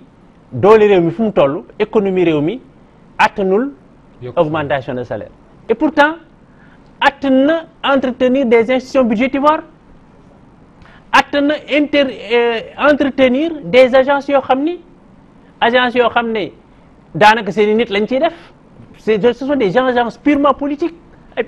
on recycle un personnel politique dans ces agences là leen fay xaalis bu dul jeex donc pour régler loolu am nañu xaalis mais pour régler problème mu liggéeykat yi le président Macky Sall ak nguuru amuñu xaalis. est-ce que li mu wax aussi mën nañu ko dégg que ni liggéeykat yi li ñuy laaj bëri na bëri goo xam ne boo leen ko joxee soo deful ndànk utiliser wul le même mot mais état bu Sénégal mën na dem banqueroute jotewul dara ak li ñuy def ci agence yi xëy na niveau bi bokkul. xam nga dama daan dégg mon doyen la Atoumane naan et d'ailleurs même le doyen ndeysaan Youssoufa Wade maa ngi koy nuyu au passage di ko ñaanal yàlla vraiment moo gën a dëgër daan na wax ni négociation laaj loo li sa patron mënul day indi jafe-jafe waaye aussi bañ li nga xam ne war na ko mën joxe fa la yéesee donc ñun jàpp nañ ni même su jafe-jafe amee war nañ mën a toog ak nit ñi à partir des secteurs ñu toog ak nit ñi waxtaan ak ñoom ne leen kat lii ak lii nii la demee lii lañ ci mën. d'accord mais tey jii rek jóg tëj buntu tëj palanteer ne mënutuma def dara loolu day su moytul le mouvement syndical risque de se braquer. d'accord Mohamed Diagne su ma dégloo travailleurs yi ñuy wax impression bi ñuy joxe moo di ne président Macky Sall dafa nëbbatu travailleurs yi en tout cas avant les élections ba falu ba pare doog a ñëw wax leen li fi am ba pare na leen nag bu leen yaakaar augment de salaire dem leen fu leen neex mais loolu mu mënul nekk est-ce que tey moom mi woote fast track maanaam régler ci nu mu gën a gaawee accélérer développer Sénégal est-ce que tey jëlul risque braquer syndicats yi ba indi fi tension sociale boo xam ne li mu bëgg a régler du ko régler ci. am na loo xam souvent day ñëw ci débat yi muy affaire u 500000 les femmes d'ambassadeurs. yow bu fekkante ni Moustapha dañ laa nommé ambassadeur à Paris. En France sa soxna nekk professeur d'université. da ngay ànd ak moom. su demee du am droit liggéey. du am droit liggéey. su daawul liggéey la su fekkee ménagère non maa ngi dama la jox exemple. gis nga wax ma sax ambassadeur mais nañ affecté ñëpp ci corps diplomatique sénégalais ak foo mën a nekk. sa jabar amul droit liggéey amul droit liggéey. loolu la état bi wuutu di ko remplacer. donc pour wax la ni tey fële c'est pas le pouvoir d'achat fële bokk ak fii. aussi donc question yooyu dañ koy instruire bu baax a baax a baax a baax a baax a baax bala ñu ciy prononcé wu parce que souvent yan ci way 500000 et cetera voilà ginnaaw loolu. tension sociale bi nga xam ne mel na ne moo. ci lañ waaw xam nga lii président wax nii moom la ma sa wax lii preuve bi xam nga la question liée à l'alignement mooy question bi nga xam ni président mosu ko naan da ca commandé benn étude parce que dafa nekk question bu difficile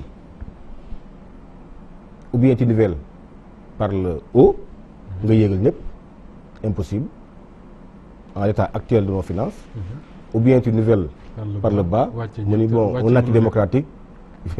on ne revient pas là-dessus donc c'est ça tey chiffré nañ ko parce que tey fi la ko fekk président Abdoulaye Wade moo désarticulé traitement salarial bu fonction publique moo ko désarticulé parce que xëy na EGG PS la ou inspecteur de l'éducation la moo ko magistrat bi ñoo am grade magistrat bi daanaka man koo fay pour tënk ko kooku xel nangu na ni jaaduwul ñëpp xam nañ jaaduwul président ci boppam nangu na ni lii jaaduwul que sunu traitement salarial agent bi xam nga dañoo def étude bi nga tuddee système de rémunération et de motivation parce que agent yu bëri nekkoon fonction publique ñu ngi fay dawee dañ ci privé bi ñu si bëri la qu'on appelle la fuite des cerveaux parce que fonction publique du fay bu saxee doole nag moo am genre injustice yooyu nga xam ne ñëpp gis nañ ko injustice la parce que bu fekkante ne bi da nga am bac plus 6 ma am bac plus 6 ngay jàng ci école sénégalais yi ngay jàngale kat may magistrat rien ne justifie nga may ëppale salaire rien loolu moom ñëpp nangu nañ ko waaye nag pour matérialiser ko dafa problème xam nga président avant loolu nëbbatul kenn gouvernement bi la njëkk song ci conseil des ministres bu njëkk wax ci carburant bi wax ci oto yi ñu jënd wax ci li ñu luyee yëpp dem nañ dem ñaajo war dem nañ dem ñaajo c'est-à-dire foofu lañu njëkk a tàmbalee ci gouvernement c'est sa responsabilité non maa ngi ñëw non parce que moom mooy responsable bi waaw d'accord non c'est-à-dire que bu ñu jël benn wax rek teg ko dafa am lu yu bëri yu mu wax ci li muy mesure yi mu jël nii ci gouvernement bi la ko njëkkee ci boppam la ko njëkkee bu waxee ni sunu salaire yi 1000 milliards la wax ni service de la dette 864 milliards la tey jii carburant war na yokk essence bi oui essence bi war na yokk gasoil war na yokk bu yàgg Sénégal téye ko fu mu ko téye parce que transport bu yokkoo rek yu bëri day daal di yokk waaw donc c'est l'inflation qui mooy ñëw est-ce que ci loolu wax ni presque 26 milliards moo ñu dese pour fonctionner donc kooku c'est-à-dire que dafa def carte sur table li ngeen wax ni bañuma ko waaye situation baa ngi nii qu'est-ce qu'on fait mu mel ne kon dafa ñëw dëggal li Mamadou Lamine Loum waxoon mu bañ ko Cheikh Hadjibou Soumaré wax ko gouvernement bañ ko que ni ñi ngi ci tension budgétaire quand même non mais nag xam nga su fekkee ne wax nga sànq ne xam nga bi ñu ko waxee ba pare 26 milliards rek la ñuy def pour fonctionner y a problème ba nga ko waxee ba pare président xam nga da nga wax da nga koy déglu da di en ce moment parce que wax aussi day yegg da di en ce moment il veut dire en l'état actuel de nos finances il est plus prudent de continuer à discuter pour trouver les meilleures solutions que de s'engager dans des voies parce que tamit Sénégal libre la parce qu'il y a les critères de convergence de l'UEMOA say salaire sa masse salariale wul dépasser 35%. Je pense qu'on est à 39%. yooyu dafa am ay critères yoo xam ne dañ koy surveiller am loo xam ne banque mondiale daf koy surveiller bailleurs yu ñu lebal seen xaalis dañ koy surveiller parce que ñun réew mu néew doole lañu te it nag am na lu mu def jàngalekat yi boo leen jëlee seen salaire yokk na bu ñu wax ne non seen salaire yokk na parce que 15000 yi mu digg woon ci octobre def na ko 10 000 yi mu digg woon ci janvier def na ko après bi ci des mooy janvier 2020 donc kii bi dina jógee indemnité logement bi dina jógee 60 000 dem 100 000 francs en attendant que ñuy waxtaanee système de rémunération bi. maintenant donc moment mënul ne. non c'est-à-dire que di ko envisager. ñoom xam nañu ni dafa nekk situation boo xamante ni presque c'est une bombe. c'est une bombe entre les mains du président de la République parce que da nga gis lii injustice la mais boo ko. pour désamorcer bombe boobu gën woon a yomb mu bàyyi teeram beeg yu demee noonu. te jublu ci liggéeykat yi. non xam nga non attends xam nga teer. attention teer non Mohamed bu ñu avancé loolu. waaw non bàyyi teer bi si nga teer. on se donne rendez-vous. Inchallah dans quelques années. D'accord ñu am tamit ñu évaluer teer même ma daaneel rek. même rek ma daaneel pas comme il y a 3 syndicalistes. xam nga président de la République vraiment. am na jàngalekat yi boo ko jëlee foofu laa bëggoon a wax. boo ko jëlee seen rappel yi en tout cas fin 2018 on était à 52 milliards ay avancement validation intégration lii ça va être 3,2 milliards mooy affaire logement bi. donc am na déjà lu muy def am na ay augmentation de bu kenn wax ni le président ne va plus augmenter quoi que ce soit il est en train d'augmenter et il va encore augmenter un c'est lui qui l'a dit. non c'est-à-dire li mu wax leer na en même temps aussi am na ay négociations yoo xam am nañ ay acquis yoo xamante ne bii déjà ñu ngi koy satisfaire c'est-à-dire ak yooyu aussi pour le moment buñ ci yokk dara parce que lañ réglé passif boobu ba pare. d'accord lu ñu wax doo ko ci wax. ba xaw jom xëy na li leen intéressé yéen mooy wax ji wax na ko xëy na président ci rôle am la nekk wax li mu mën ak li mu mënul mais ban réponse la ko syndicalistes yi les travailleurs en général di indil par rapport à ça et puis est-ce que tey les centrales syndicales yi nga xam ne ñoo ne ci réew mi ak les syndicats de base ak bu la ci neex est-ce que am nañu doole tey faire face au gouvernement pour que li président Macky Sall wax ñu bañ cee yegg. waaw jërëjëf muy dellu si rek ci li monsieur Diagne wax yaakaar naa ne à l'avènement du président Ablaye Wade te Macky Sall ànd ak moom 8 ans ci 12 ans yi nga xam ne moom la jot a def wax dëgg yàlla indemnité de logement jàngalekat yi ñun ñëpp xamoon nañ fu mu toll woon 25000 35000 moom mu yeggale muy ñëw 35000 ba 60000 kooku ñun jàngalekat yi quel que soit lu ñu mën a def war nañ ko ci njukkal waaw. bi ñu toogee aussi Macky Sall lii mu wax moom mu wax ko ni jàngalekat yi jox nañ ñu yokkal nañ ñu 15000 yokkaatal ñu 10000 mais wax nañ ko démb defe naa ci discours yi fisc bi jël na ko pratiquement amul kenn koo xamee ni 25000 yooyu ngay wax mën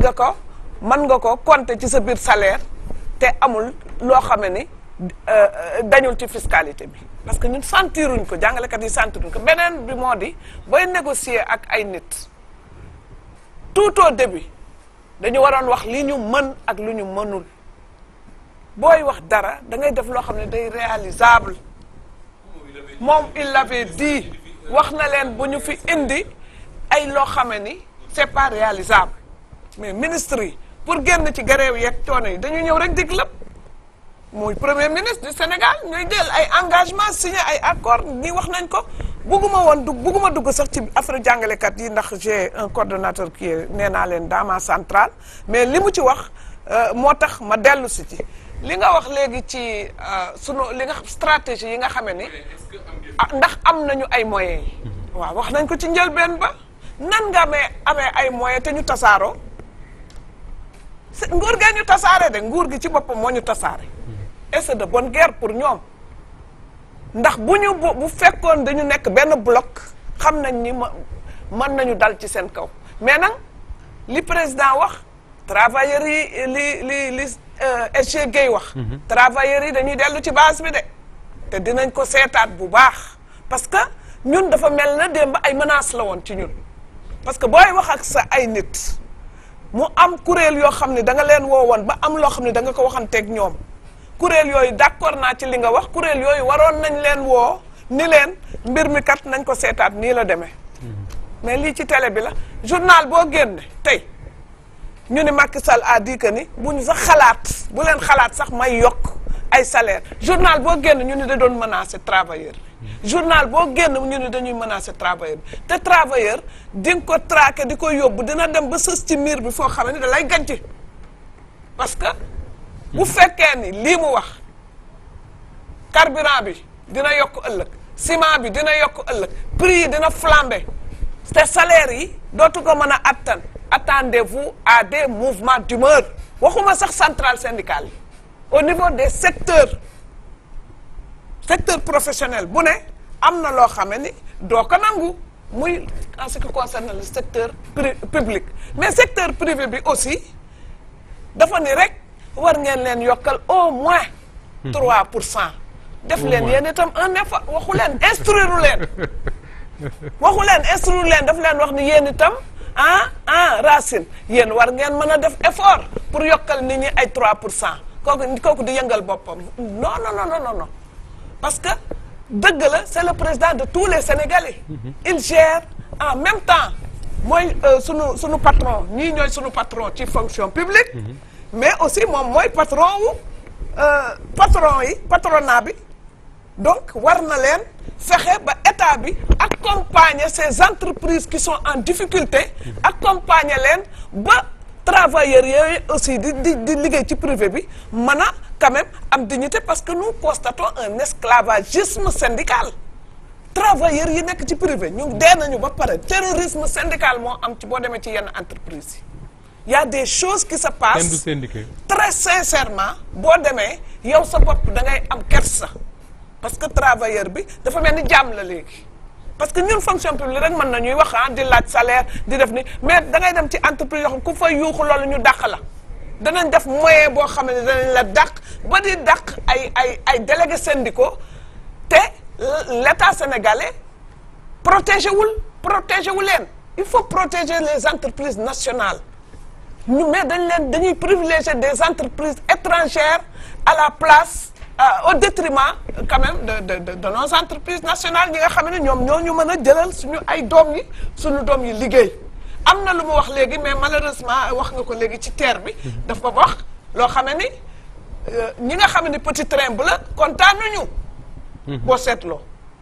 presque sabotage le président wax petit train bu la wuy xam ngeen ni raay yi mu ngi jar tant de milliards mu ngi def am na loo xam ne ni mënuñu ko xëj na dinañ jël ci agent yi nga xam ne ñooy nokk fële pour ñu former leen mën a jël dugal leen ci terre bi mais dafa décourager les travailleurs du Transrail. Travailleurs du Transrail am na ñu war a dem chômage moom. dama ne dañuy dem chômage il a été très clair démb Macky dafa doon wax le président Macky Sall da doon wax dafa mel ni dañ ko pikiir mu ni man daal dama doon nelaw fexe naa ba am naa léegi li ma am léegi daal nam génne vérité bi wax ko te bu vérité bi bu teeloon génn musiba dina am de balaa élection yooyu. alors vérité boobu mu wax démb Bakhaw Diong wax na ko bi muy commencé waxtaanam mu ne tey centrale bu fi taxawoon woote une grève générale également boo deful daanaka travailleur du ñu la topp comme ñu daan toppee ñeneen ñi bu njëkk est-ce que tey du loolu la pouvoir bi comprendre immédiatement wu mouvement syndical bi la comprendre moo tax mu yaakaar ne lu mu bëgg rek mën na ko teg signé ay accord bañ ko respecté dara du xew ne augmentation salaire du fi am dara du xew ëllëg ñu yokk ciment yokk essence prix yi ñuy denrées yi yokk mais également dara du xew parce que justement le mouvement syndical le mouvement social en général bi daan tax état bi di reculer ci yooyu nekkatu fi. waaw loolu moom mënuñu ko laam-laamee doole ji fi nekkan wàññeeku na mais nag loolu tamit du tere nit ñi pas-pas bi ñu am dañuy continuer di ko am man dama jàpp ne. président bi moom mooy la plus haute institution te soo nekkee la plus haute institution la parole donnée elle est sacrée da nga ko war a sàmm. man waxuma ne je ne veux pas être dans le secret des dieux waxuma ne moom mënu ko mais dafa am fu mu ko war a waxee parce que bu ñu fàttee que ne point la bon bu nekkan ci accord yi mu signé woon ak syndicat yi muy 4e point bi président moo ñu wax ne loolu mënuma ci àddu parce que li ngeen di wax du yéen kese la concerné parce que fonctionnaires yi que ñu nekk médecin que ñu nekk ci beneen corps dañu leen di recruter selon des diplômes ñu nekk ci ay grades nekk ci ay indices nekk ci ay échelons mu ne kon xam nga man nekk ci ay hiérarchie mu ne kon damay fexe ba waxtaan bi ma wax mu nekk waxtaan boo xam ne dafay waxtaanu ñëpp ëmb ñëpp mais su fekkee loolu am na ba ñu waxtaan ko ba pare président bu fekkee dafa war a yëkkati kàddoom si moom li mu xam te ñun xamuñu ko dama jàpp ne tamit comme wax naa ko sànq bi may wax naan kenn gënu doon patriote kenn mais am na loo xam ne buñ ko toogee waxtaanee fi ñu ko war a waxtaanee mën nañ cee jubóo mais war nañ si mën jubóo parce que pour man àndu nawle rek ak àndu gor la ñu war a ànd suñ ne lii mi ngi nii maa leen wax ne suba war naa leen jox lii ma dem ba si guddi gi ma xam ne man lii ma leen waxoon du mën a nekk suba ma woo leen ne leen man de maa leen ko waxoon mais lii ak lii mooy sama gàllankoor mais bu dee ñun ñëpp ñoo bokk pas-pas te pas-pas bi nekk Sénégal war nañ ci mën a d'accord mais ni ko président defee démb dafay nuru comme ni ñu ko waxee que ni moom dafa jël une décision unilatérale alors que en réalité pour man affaire bi bon war nañ ko mën a waxtaanee man loolu mooy suma problème c'est-à-dire forme bi mooy sama problème is des tamit te loolu Moustapha dafa am solo si ay nit yuy ànd gis nga suñu jëlee maanaam protocole bi ñu signé woon ak jàngalekat yi damay wax bis bu nekk ma ne am na lu bari luñ si def te xel nangu na ko bu ñu jëlee indemnité de logement bi li mu digg woon ak ñun mooy jëlee ko fukki junni ak ñaar yóbbu ko ñaar fukki junni si ñetti at bu njëkk mi muy octobre 2018 dugal na ñetti junni kenn laam-laameewu ko janvier 2019 dugal na ñaari junni li si des bi nga ko war a dugal 2020 kon loolu sàmm na ak kàddum pour le moment mais loolu kese nekku fi am na yeneen yoo xam ne sàmmoon na kàddoom mais ba léegi jafe-jafe bi jugu fi muy lenteur administrative yi dafa ne woon damay créer ñetti guichet mais def na ñetti guichet yi mais teewut le stock est là parce que y a un renouvellement de stock et loolu li ko indi mooy lan mooy que ne da ngay gis koo xam ne day toog diir bu yàgg war a avancer du avancer mooy li mu doon wax sànq sur imposition démb président joxe na si tontu. mais ñun d'accord ñu si li mu tontu. lu mu ci tontu moom. parce que dafa ne l'impôt est annuel maanaam yow soo dee am si misaal rek jàngalekat nga da ngay am ñaar fukki junni wala ngay par weer fukki weer la ak ñaar 1,2 million ngay am bu ñuy calculer c'est impossible loolu lañ koy calculer mais ki nga xam ne dafa avancé këyitam tag da nga xam ne du coobareem mais si gouvernement bi la. te loolu Moussa Ba xam ne li may wax mu toog lu mat fukki at jot rappel boobu bu ko jotee mu nekk juróomi million ñu yokk ko si million bi ak 1,2 million bu mu am. kooku boo calculer xam nga ne impôt bu doon fay impôt 20 000 francs. day daal dem 60 000. te comme l'impôt est annuel au delà de li ñu lay teq si 6,2 millions yooyu maintenant day continuer par mois ba at mi jeex mais loolu. jafe-jafe la xëy na yow bi nga liggéeyee avancé suñ la ko dugaloon directement impôt bi du egg fi mu war a egg kon gouvernement bi dafa war a nangu ne moom am na responsabilité sur loolu te moom nangu woon naka rax parce que wax dëgg yàlla bu dee yàlla rek moo tax ñuy wax premier ministre bi muy Boun Abdallah monitoring bi ñu defoon dafa ne woon ministre du budget rek demal nga waxtaan ak jàngalekat yi ngeen indil ma solution mais ñu dem waxtaan mu woo ay service am y compris les fiscs mais bi ñu ñëwee le directeur de la fiscalité mais ñun li ñu ko doon proposé mooy loi la ça s'applique à tout le monde parce que c'est impersonnel mais comme il y a une injustice qui est là dañ ci tenir compte mooy ñu jéem a demander une loi pour une dérogation à l'endroit des enseignants yi nga xam ne ils sont victimes te loolu war na mën a nekk ñu ne kon dañuy explorer piste boobu. d'accord entre temps élection yi jaar ci diggante bi man dama jàpp ne président li mu war a def mooy ñi nga xam ne ñoom la ko seqal mu woo leen ndaje. ñu waxtaan mu ne lii. d'accord ngeen def parce que ñoom dañuy def ay recommandations ay propositions yu précises daal ne lii suñ ko dindee mën nañ fa am xaalis lii mën nañ ko wàññi parce que jaaduwul xam nga la buñ ko defee loolu ñuy am ñu ne nii la toll. mu nekk li ñuy wax ñu redistribuer ko de manière objective bu boobaa yaakaar naa ne nu mu toll mën ti toll xel dina ko mën a nangu. Hamidou Ba lan moo war a nekk tey jii taxawaayu syndicaliste yi ngeen doon pour que justement li nga xam ne moom la ñu bari jàpp ne moom moo tax état bi mën a poser acte yu mu bëgg saa yu ko neexee parce que y a pas une réponse politique ñëpp xam na ñëpp waxati ko faiblesse opposition bi Macky Sall jàkkaar lool ñuy wax tey ji faiblesse mouvement syndical bi ñu jàkkaar lool lan moo war a nekk taxawaayu mouvement boobu justement pour que liggéeykat bi nga xam ne moom amul xëy suba dem liggéey su weer dee mu tàllal loxoom jafe-jafe yii ñuy annoncé Baxaw Jong tudd ko sànq sëñ liggéey di ko ragal moom it mu bañ a dal ci kaw liggéeykat yooyu la. gis nga sëñ Moustapha parce que fast track gi bu ñu defoon ndànk ci yéen lay gën a métti li doy waar mooy état du Sénégal d'abord état bi dafa xaw a faible surtout envers le secteur privé envers le patronat ci secteur privé bi. kon yéen la yabul patronat. société te lu ko waral xam na ko parce que Adja wax na ko sànq malheureusement préférence nationale amuñu ko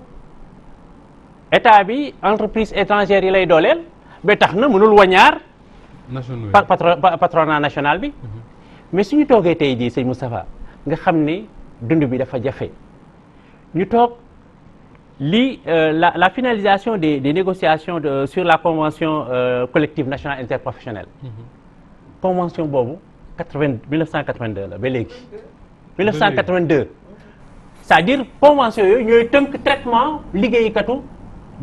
ñi nekk ci privé bi. 2019 ba 2019. 82 nga xam ne ñi mu tënk léegi boobu ñu dooguñu. mais am na yu gën a yées yooyu. am na yu 49. gis nga la convention générale. convention confédérale la woon depuis AOF. ah depuis AOF 51 52 53 58. boobu ba léegi mooy dox ci boulangerie di dox ci industrie alimentaire di dox ci mécanique générale di dox ci commerce di dox ci industrie extractive. nañu expliquer ndax ñi ñuy déglu ci wolof lañ ko bëgg a dégg convention yooyu lan la tekki ak lan mooy njëriñam d'abord pour ñu comprendre un peu. convention yooyu. waaw moom maanaam moom mooy organiser payooru liggéeykat yooyu. d'accord kon ñi nga xam ne ñooy liggéey ci boulangerie ñu jël secteur boobu rek jamono ji li organisé lan leen di fayee ca 1949 loolu. ba léegi xam nga ñooñu amatuñu dund amatuñu vie. su dee ñooñu ba léegi loolu mooy lan la ñuy organiser seen payoor ak seen jekkin. c'est-à-dire dañoo jekk di loolu la ñuy wax de. jafe-jafe mais loolu faiblesse su gouvernement la parce que normalement gouvernement bu war a aar ay doomam war a aar ay liggéeykatam warul seetaan loolu. mais soo gisee mu seetaan ko c'est parce que xëy na li ma ko waxee sànq jàppale bi war ci patronat national bi moo manqué moo desandi moo tax amuñu sañ-sañ waññaar loxo patronat national pour que ñu jéem a lijjanti loolu. beneen affaire mooy sëñ Moustapha gis nga augmentation bi ñuy wax augmentation indemnité de logement bi lu ko yóbbu 60 000 ba 100 000 en vérité ñu ngi ci yoon wi. mais jàngalekat yi xam nañ ni. premier 15 000 yi ñu njëkk a dugal. mais daanaka vous avez interviewé beaucoup d'enseignants les gens ont râlé. parce que sentir wu ñu woon augmentation boobu xam nga la moo ko waral. dañoo am gouvernement boo xam ne c'est-à-dire il érige la ruse en mode de gouvernance c'est ça la vérité. vous m'excusez c'est un peu qui parle wolof. gis nga avant ñuy dugal premier 15 000 xam lañ def. 2 mois auparavant dañu introduire ci bulletin de salaire yi. lu ñu tuddee retenue complémentaire FNR. Ça n'a pas fait l'objet de négociation c'était une revendication du CS maanaam professeur u enseignement supérieur yi. ñoom ñoo bëggoon loolu parce que ñoom dañoo seetlu woon ni suñ demee retraite par rapport ak lu ñuy fayeeku seen traitement suñ nekkee actif suñ demee retraite seen pension bi day néew. ñu ne boobu comme ñoom seen salaire xaw na tane. ñoo wax ak gouvernement bi ñoom moom nangu nañu augmenter seen cotisation. pour que seen pension tane suñ demee à la retraite. donc loolu. enseignants supérieurs yi dañ ko la concerné woon y a pas eu de négociation ñu jékki-jékki généraliser ko ce qui fait que nit ñi avant 15 000 yooyu man sama cas laay jël sama exemple laay jël mais je me suis retrouvé avec 9 448 francs bi représenté retenu complémentaire boobu laaj ñu ko woon donc 15 000 yi wàññi nañ ci 9 000 nangam li ci des impôt yi yóbbu ko ce qui fait que premier 15 000 yi daanaka jàngalekat yi yëguñu loolu en vérité li ci topp mooy sëñ Moustapha président xam nga dañoo ne premier mai fête la mais dafa yàq feetu liggéeykat seen bisu fête la tànn nag wax leen bisu fête la tànn yàq seen fête c'est ça la vérité parce que soo ñëwee toog ak ay liggéeykat nga ne leen salaire yi moom bloqué naa ko du yokk te xaar leen ni carburant bi mën na yokk ciment bi mën na yokk te nit ñi jàpp nañu carburant bi su yokkee lépp ci topp. parce que prix carburant. day yóbbaale transport yóbbaale. dund gi parce que dund bi dañu koy transporter. dëgg la donc nga xaar ba bis bu rafetee nii ngay annoncer mesures yu mel noonu aux travailleurs ñoom yaakaar naa comme ni ko EG Abdourahmane waxee vraiment c'était pas pour man daal mënoon na ko bàyyi ba beneen yoon continuer waxtaan bi. comme waxtaan bi ko continuer bàyyi ba ñu woor ba pare. waaw alors Mouhamed alors est-ce que li gaa ñi wax nii gouvernement bu Sénégal effort yi mu mën a def yëpp même bu waxee ne du yokk salaire est-ce que effort bi ci gën tey jii soo xoolee situation wu travailleurs sénégalais en général parce que c'est ça la préoccupation est-ce que soxlawul gouvernement bi taxawu ko nag. taxawu mooy taxawu ñi ci privé bi ngir convention yi ñuy tudd muy daté ay 1949 ak kenn xamul gouvernement bi taxaw ci mais également taxawu ñi ci privé même boo leen yokkalul sax nga fexe ba li ñuy am ñu koy jot à temps bu ñeen su seen bët xonqee ñu xam ne état wu Sénégal bi leen jaboote mi ngi leen di taxaw est-ce que du foofu la ñuy xaar le gouvernement. jërëjëf aussi ak Abdoulaye Wade on a eu des acquis. Même si on les a arrachés quand même. On a eu des acquis moo ngi woon 60 000 bi. mel na ne Abdoulaye Wade doon na taxaw travail. waaw loolu moom non loolu lañ ko nangu. nangu nañ ko quoi. D'ailleurs président Macky Sall jamono yi moo nekkoon premier ministre. Absolument. Donc te moom il a toujours assumé sa part donc de participation du bilan donc loolu du problème. bi ci tegu xam nga président bi muy ñëw dafa wàññi tout de suite l'impôt sur le revenu. donc moom bu leen ko fàtte ñëpp yëgoon nañ ko. waaw bu leen ko fàtte aussi. donc kon defe naa yokkoon na salaire 2013 voilà donc salaire bi yokkoon na donc loolu aussi bu leen ko fàtte. xam nga 25000 bi ñu yokk salaire yi gis nga bu ko jàngalekat yi yëgul woon bu ko ba tey génn nañ loolu c'est clair ndax ay ils sont intelligents jàngalekat yi moom ay am nañ dama am nañ fula ils sont intelligents bu ñu ko yëgul woon ba tey ñu ngi ci bedd bi moo tax déggoo dara bi ci tegu donc président du menacer ay travailleurs président Macky Sall boo ko xamee xam ne noonu lay waxee c'est-à-dire c'est un homme entier boo ñëwee da lay wax li nekk ci moom c'est pas di menace ak yooyu c'est pas vraiment peut-être da ngeen ko xamul trop mais koo xam ku nekk ñun ñi bi ñu daan réunion day jékki-jékki mu jóg je suis pas d'accord moom noonu la ko yàlla bindee ak bu démocratie ñëwee mu accepté mais dina wax je suis pas d'accord noonu la ko yàlla bindee c'est pas aussi que c'est un homme très intelligent il n'est pas sur des positions donc figées wala stocké non c'est un homme très intelligent mais nag très entier wax na leen li fu nekk il faut aussi que mouvement syndical bi ñu intelligent parce que négociation bi day continuer c'est ala kulli alin parce que moom mooy négocier ñun ak yéen gouvernement bi ak yéen ñooy kon di négocier yéen ñu waxante woon on a été à Saly pour est-ce que tëjul porte négociation non du am augmentation du am non c'est-à-dire que moom du négocier gouvernement bi ñooy négocier y a un monitoring wax na ko xam na am na ñu ngi koy toppee am na comité de suivi bon c'est-à-dire dialogue moom day continuer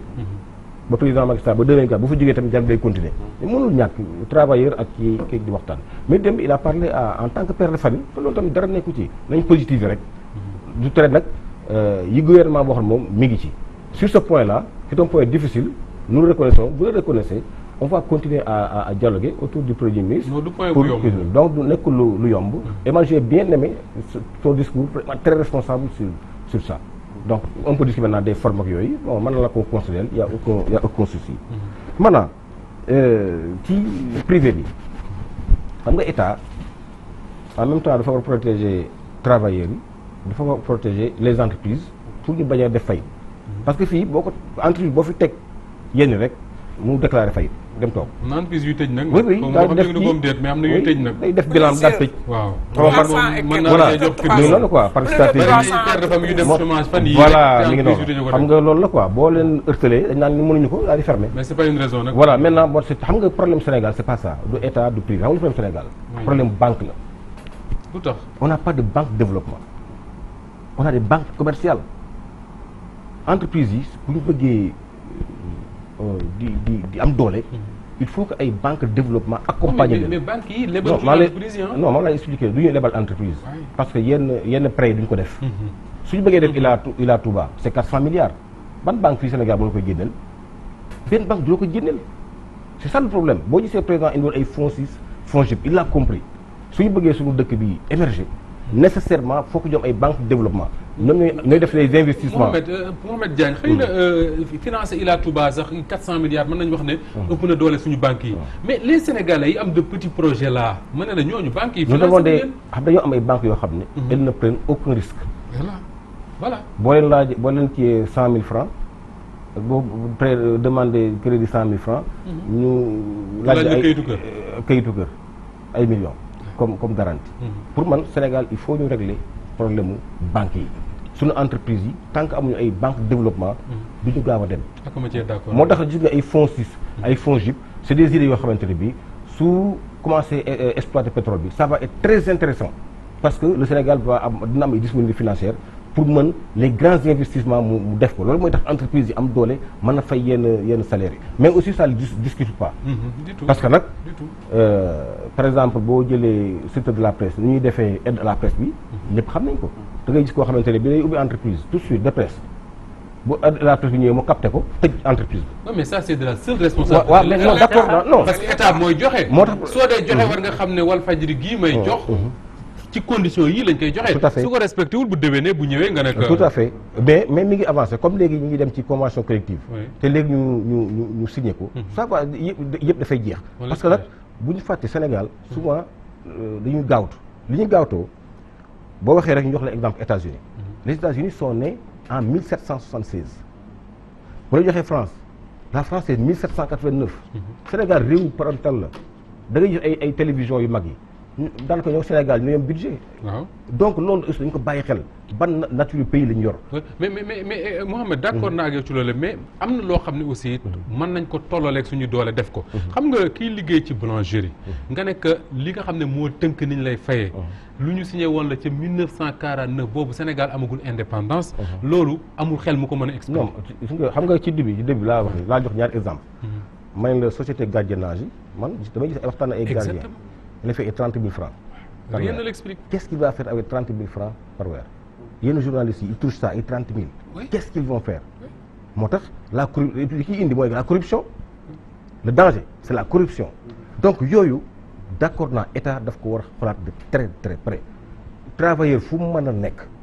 muy public parapublic privé. absolument état daf ko war a fekk mu assainir milieu yooyu. kooku moom nangu dañ tey je sais que président lii mu wax nii wax na leen xam nga junj na leen ko. xam nga président leen saa yi mu kaf ne la oui bon écoutez mais yokkal 3%. looloo nekk ci moom loolu moom man maa la ko wax dina nag wax ju neex nii mais looloo nekk ci moom te bala moo dem fii incha allah dina assurer loolu. alors bëgguma woon waxtaan wi ñu tënk ko ci mbirum jàngalekat malheureusement syndicat yi day ay jàngalekat lañ mais li ñu waxtaanee mooy syndicat en général travailleurs en général. voilà est-ce que tey mode d'action wu centrale syndicale yi warul changer pour que encore une fois peut-être dama nostalgique xëy na mais en tout cas pour que li nga xam ne moom lañ xamoon ci centre ci syndicat effectivement mu dellusiwaat mode d'action bi Mouhamed mi ngi wax sànq ne mi ngi loué intelligence ñu mel ne ñoom Madia suñu waree dëgëral ba ñu xam ne dëgëral nañ mais am na moment yoo xam ne dañuy tegg seen tànk est-ce que y a pas quelque chose à faire ci niveau boobu pour que mode d'action bi changé waaw loolu mën naa ci wax mais da ngeen may ma revenir toujours ci code du travail parce que textes yi dañu obsolètes. Il faut revoir les textes parce que wax nañ ko léegi pour moo aussi wax ni pour la convention du gardiennage ak sécurité cette convention est signée elle vient d'être signée. Mais l'application moo posé problème. On a signé cette convention kooku vraiment dañ ciy remercier aussi état sénégalais. mais li ñu bëgg moo di nañu accompagner loolu ba application bi mën a bañ nekk comme convention bi passé donc loolu aussi dama ko bëggoon leeral tuuti ci fonction publique locale aussi vraiment loolu aussi l'État a signé 8 décrets sur 9 kooku leer na waaw c'est un effort parce que nit ki aussi xam nga man du ma nee liste c'est pas nee liste mais li ma xalaat dama koy wax absolument donc man lépp lu ma fi war a travailler yi ñoo ko wax fonction publique locale 9e décret bi li ci président expliqué démb bu dee loolu la aussi ñun dañ koy nangu ndax dafa ni 9e décret bi dafa ni décret boobu lu tax moom mu rejeté ko gouvernement bi rejeté ko ci seen conseil des ministres bi passé nee na boobu da dul nangu un maire jël cabinet boo xam ne day def directeur de cabinet chef de cabinet xawma conseiller nangam loolu yëpp ñu bëgg ko fay te communes yi seen budget antanul nu mu tudd loolu lu xel mën nangu ku xam li suñu maire capable sax xam ne ñu suñu maire yi am na maire yoo xam ne mënu pour ñu fay seen travailleurs c'est tout un problème bien sûr. donc loolu aussi ñun war nañ ñoo boole ci waxtaan yooyu négociation yooyu pour ñuy mën di divulguer yenn information yi voilà maintenant donc mode d'action au syndicat yi waaw est-ce que jotul mu soppeeku nag non day soppeeku bi moom laa la wax sànq rek wax naa la ko léegi xam nga Wolof Njaay dafay wax ni ku la abali bët fu ko neex ngay xool l'état sénégalais dafa am ñoo xam ne daf leen engraissé leen ba nga xamee ni seen biir fees na ba mënatuñu yëngatu muy leader yenn leader syndicaux yi seen biir dafa fees mënatuñu yëngatu ndax dañu leen di jox ay millions ñuy lekk ay 600 millions nga koy séddale ñeenti syndicat léegi ñu voyager dem ci avion yi di dem ci international di wuti ay poste loolu moo leen gënal ñu ñëw bëreel travailleurs yi dafay jafe état bi xam na loolu te l'état aussi wax dëgg yàlla contre pouvoir la mais bien sûr am na loo xam ne bu ko xamee ci yow bukki nu mu xaw ma nuñ koy waxee. bu waxambaane yabee bukki ci nu muy doxee la. donc ñun ñoo war seetaat suñu bopp ñun leader syndicaux yi ñun ñoo war comme niñ ko waxee léegi fexe ba booltoo nekk benn di dox di wax benn même langage ñu bañ xeebante parce que koo xeeb mu yab la. parce que da ngay toog syndicat di la wax ni man maa la gën a représentatif wax nga ko léegi kii tour rek la ku ne sa tour mën na ñëw maa la gën a représentatif kon man maay toog maa war a wax sa place mais soo ma ko defee damay taxaw te loo defar ma yàqu ko te loolu moo jaaduwul ci syndicat pour l'intérêt des travailleurs nous devons être tous ensemble nous devons réfléchir ensemble toog autour d'une table saytu li nga xamee ni mooy njëriñu travailleur bi ñu privilégié ko bëre ko xeex ka ndax état nag pour mu xeex ak yow foog nga am doole ndax état dafa am doole état ku mu nit suba doo génn mais am na loo xam ne buñ ko boolee woon ak sunu doole ak sunuy xam-xam ak xeex bañ sunu papa yeeg sunu maam yi daan ñoom Madia Diop daan xeex bu dellu si woon yaakaar naa état dina taxaw ne nañ leen négocier kat nañ leen waxtaan ndax waxtaan mooy indi jubóo SG Gueye wax na ko léegi suñu toogee autour d'une table ni lii laa mën ñun duñu dof ñun ay nit lañu te nous sommes des patriotes war nañoo mën a xam li mën a am wala lu mën a am Macky wax nag le président a dit que ni yaa on achète 2000 véhicules xaw ma ñaata par an. ñu koy jox service yi. moi je l'avais noté j'ai dit mais qu'est-ce que c'est que ça 2000 véhicules par an ñu koy dugal ci service yi. defe naa diggante 2012 wala 2000 ba 2019 dépassé nañ 500 milliards. mais c'est très grave nee na de 300 à 500 milliards. oui loolu am na feneen fu mu xej li mu wax ci institution budgétivore yi mais am na fu mu xej ay au conseil xaw ma lan bëgguma wax au conseil xaw ma lan la tudd bi tanoor jiite mais amul njëriñ ça n'a pas de sens nañ waxante dëgg agence yi président wax wàññi na mu ngi koy wàññi te tey parce que politique responsable agence yi nañ pare de dañuy wàcc li Macky Sall annoncé nii daanaka soxna Baxaw li Macky Sall annoncé nii daanaka mooy politique d'austérité yi ñuy dégg ci ne réew yi pourtant réew yi ko def yu mel ne France ak yooyu ci poosu politique yi la ñuy njëkk a dagg ba pare doog a jubli ci ñeneen. moom laa la wax est-ce que tey pour que syndicalistes yi comme ni nga ko waxee sànq mën a accompagner ce mouvement yenn institutions yeeg yenn agences yi warul disparaître. ak train de vie de l'État exactement. train de vie de l'État nañ ko wàññi.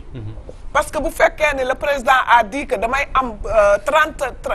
25 ministres wala 27 ministres nga def 32 ministres tous les jours on voit les mêmes qui étaient partis ñu leen di roofaat. ñu leen di recycler di leen jox ay salaire wàññiwuñu train de vie de l'État. ça pose problème. ça pose problème il faut qu'on ñun syndicalistes yi laa def appel leaders syndicaux yi laay def appel il faut que ñu réveiller wu il faut que ñu delloo si waat suñu xel xam ne dañoo wóolu yëkkatuñu teg ñu ci bopp syndicats yi gënuñu kenn gënuñu jàng kenn gënuñu man kenn dara dañu war juboo ànd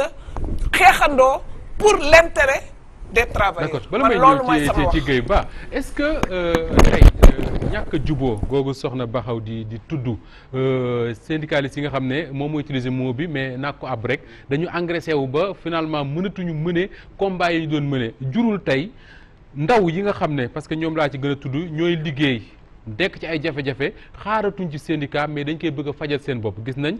agence les ex-employés des agents dissous de l'État du Sénégal nga xam ne daanaka weer wu ne wala ñaari weer ñett yu ne ñu ngi ci grève de la faim gis nañ fi ay travailleurs yu dem di taal seen bopp est-ce que du ñàkk ku leen taxaw moo tax travailleur Sénégal bi finalement yaakaar ne l'extrémité boobu mooy solution à ces revendications. c'est un phénomène d'actualité. Phénomène la gis nañ fi même njàng meeg njàngale bi souvent suñu yéexee rek les gens s'organisent en collectif. voilà donc nit ki moom su amee jafe-jafeem am ay tolof-tolofam soo ko ci jàppalewul rek mu wut pexe tey jii gis nga Moustapha lii wóor ba wóor mooy ñun syndicalistes yi à commencer par nos responsables au niveau des centrales nañu rassurer nit ñi rassurer travailleurs yi restaurer la confiance loolu mooy dëgg gis nga nit su dee yow nee nga yaa ci turam ngay waxee ci kàddoom ngay jëfe mais kooku waru ko gëj da nga ko war a nemmeeku saa su ne da nga war a dem ci moom le dialogue direct là entre les travailleurs et nous responsables syndicaux mais doit être de mise mais su dakkee rek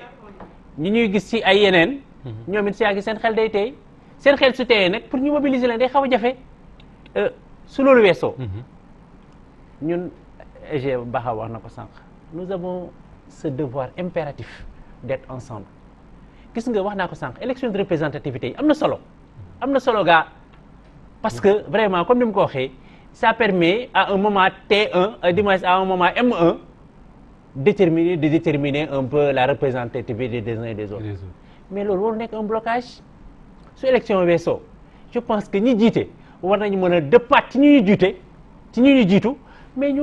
booloo xam ne booloo mooy doole tey jii soo gisee patronat bi wala même état bi bander les muscles parce que question de rapport de force rek xam nañ ci kanam doole di newuñu fa loolu mooy problème bi donc tey comme ni mu ko waxee nous avons ce devoir impératif d'être ensemble suñu bëggee vraiment liggéeykat yi weg ñu suñu bëggee également taxawaay boo xam ne vraiment liggéeykat yi dañ ci gis njëriñ ëllëg alors ñàkk a taxawu googu nga xam ne yenn liggéeykat yi dañuy dem ba di ko sentir est-ce que Guèye jarul ñu tiital Sénégal li am France am fa maanaam ëllëg ñu gis ay gilets jaunes sénégalais yoo xam ne dem nañ ba xam ne seeni problème ñoom rek ñoo ko mën a gàddul seen bopp ñuy génn di marche bés bu ne di toj di yàq te état mënatu ci dara est-ce que du loolu mooy danger bi gete syndicat yi seen bopp di gete état wu Sénégal bi nga xam ne moom moo yaakaar ne dina profité ci émiettement wu syndicat yi. waaw man comme ni nga ko waxee dama jàpp ne su fekkee dañu jël si wàllu centrale yi nga xam ne dañoo lëkkale ay syndicat de base problème yi syndicat de base yi di am. nga xam ne ñoom ñoo koy jëlal seen bopp en charge parce que centrale bi mënu ko jël en charge suñu nekkee ci xeex jafe-jafe yooyu centrale bi dafa war a teewu encadrer leen dooleel leen loolu nag su dee yàlla rek moo tax ñuy wax man de daana dégg sax jamono ay Madia Diop bu da assemblée générale yooyu ñuy def ci garage yi chauffeurs yi pour fal seen groupement ak yooyu mu ñëw di ca teew waaw loolu moom manqué na mais dama jàpp ne tamit bu ñu fàtte ne liggéeykat yi ak domaine d'activité bu ñu mën nekk ñu ngi organiser wu te suñu leen tegee naka su dul noonu dañuy jaamarloo man jàpp naa ne te loolu moom mooy li ma gëm dañu war a wut ay mécanisme yoo xam ne dañuy dialoguer gestion des conflits dialoguer parce que xam nga li bon mooy ñuy négocier mais bu ñuy dialoguer mën nañ bañ a egg si négociation te créé nañu ay institutions yoo xam ne ñu ngi fi te bu dee yàlla rek moo tax tamit ñuy wax le Haut Conseil du dialogue social loo mënti wax mooy ñu ngi jiim ñu jàpp ne aussi le pouvoir dafa war a def kéemtalaay kattanam parce que bu fekkee da nga créer benn institution c'est parce que da nga ko gëm nga jox ko matukaay yi pour que mu mën a mottali ay mission loolu aussi c'était une parenthèse pour dire simplement quoi que ne man jàpp naa ne mën nañu jàpp ne lu nekk mën na am bu pouvoir bi jàppee ne c'est parce que xëy na dañ doon wut deuxième mandat am nañ ko que lu leen neex ñu def mais les gens dañuy taxaw jaamaarloo ak ñoom li war a nekk dañu waxante woon dañu sàmm ak kàddu gi gor ca wax ji niñ koy waxee ñun Baxaw wax na ko dañu am xel doon ay sénégalais fii ñu toog li ñu fi teg mooy ay nit ñooñu wóolu jiital ñu kon am na lu Sénégal def si ñun duñu taxaw mukk taxawaayu yàq Sénégal man de dañ may dégg may wax damay jàpp toujours dama naan saaga bu dee mooy tax ñu dégg li may wax kon duñ ko dégg parce que li nga bëgg a wax mën nga ko wax nit ñi dégg la te doo saaga doo ŋàññ mais bu dëgg jotee nag dañ koy wax rek te yàlla tax ñu wax fii ñu toll si réew mi dañoo bëgg émergence politique yi kese bu ñu yaakaar ne ñoom ñoo koy indi parce que pour émergence am liggéey mooy am liggéeykat yi te liggéeykat yi ñoo koy def mais su liggéeykat bi àndut si politique bi nga xam ne da nga koy xalaat mais doo ko mën a jëmmal kon war nañu fexe ba liggéeykat boobu ñu jox ko dayoom jox ko soloom moom tamit mu xam ne li war a mën a nekk rek mooy nekk mais loolu li koy lal mooy waxtaan bu sincère ñu waxante dëgg. d'accord te foofu la ñuy inviter les pouvoirs politiques monsieur Diagne wax na ko sànq pour man président c'est vrai du négocier mais président mooy jël dogal te président démb waxaat na ko parce que suñu toogee si waxtaan di waxtaan ñun yàlla def ñu may dañ lay déglu bu baax taxaw mu ngi woon si réunion bi war na ko mën a dina ko mën a seede dafa ne ministre yi bu ku fi jël tamit dogal boo xam ne indi wuñu ko conseil des ministres ñu valider ko sa dogalu bopp la wax na loolu wala waxu ko mais bu dee waaw mais bu dee loolu am na ça veut dire que ne ñun waxtaan bi ñuy waxtaan fële suñ ko waxtaanee ba pare dañ koy waxtaanee jiwaat ñoom dañu war a dem pour que ñu xool selon leurs possibilités ñu apporter des réponses appropriées mais day jekk day rafet day jaadu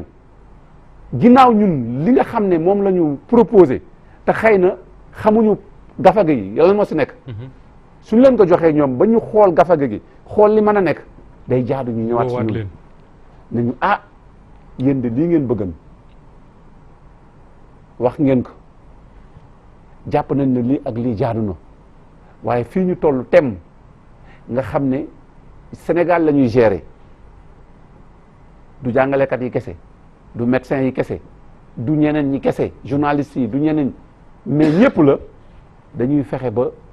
di nga teg ay jéego ndànk-ndànk. bañ a dogal seen ginnaaw. bañ a dogal seen ginnaaw. mais bu fekkee ne da nga toog rek fi nga toog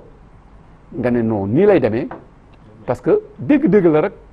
ñun dégg-dégg bi ñuy am mooy lan mooy dogal bi jib na te loolu day nekk li ñuy wax unilatéral te bu boobaa maanaam dañuy féewale si ñu war a ànd bu ñu féewoo si xalaat daanaka ànd bi day waxtu wi tënk nañu lool Bakhaw Diong lan mooy lan nga ragal mu nekk conséquence su réew moo xam ne travailleurs yi dem nañ ba xëy na li dal France dal leen maanaam mën a génn saa su leen neexee parce que amatuñu un leader boo xam ne moom moo leen di canaliser comme ni ko Diagne doon waxee sànq su nee def leen ñu def su bësee ñu xam ne accéléré na su freiné aussi ñu xam ne freiné na. waaw loolu conséquence bi moo di loolu day.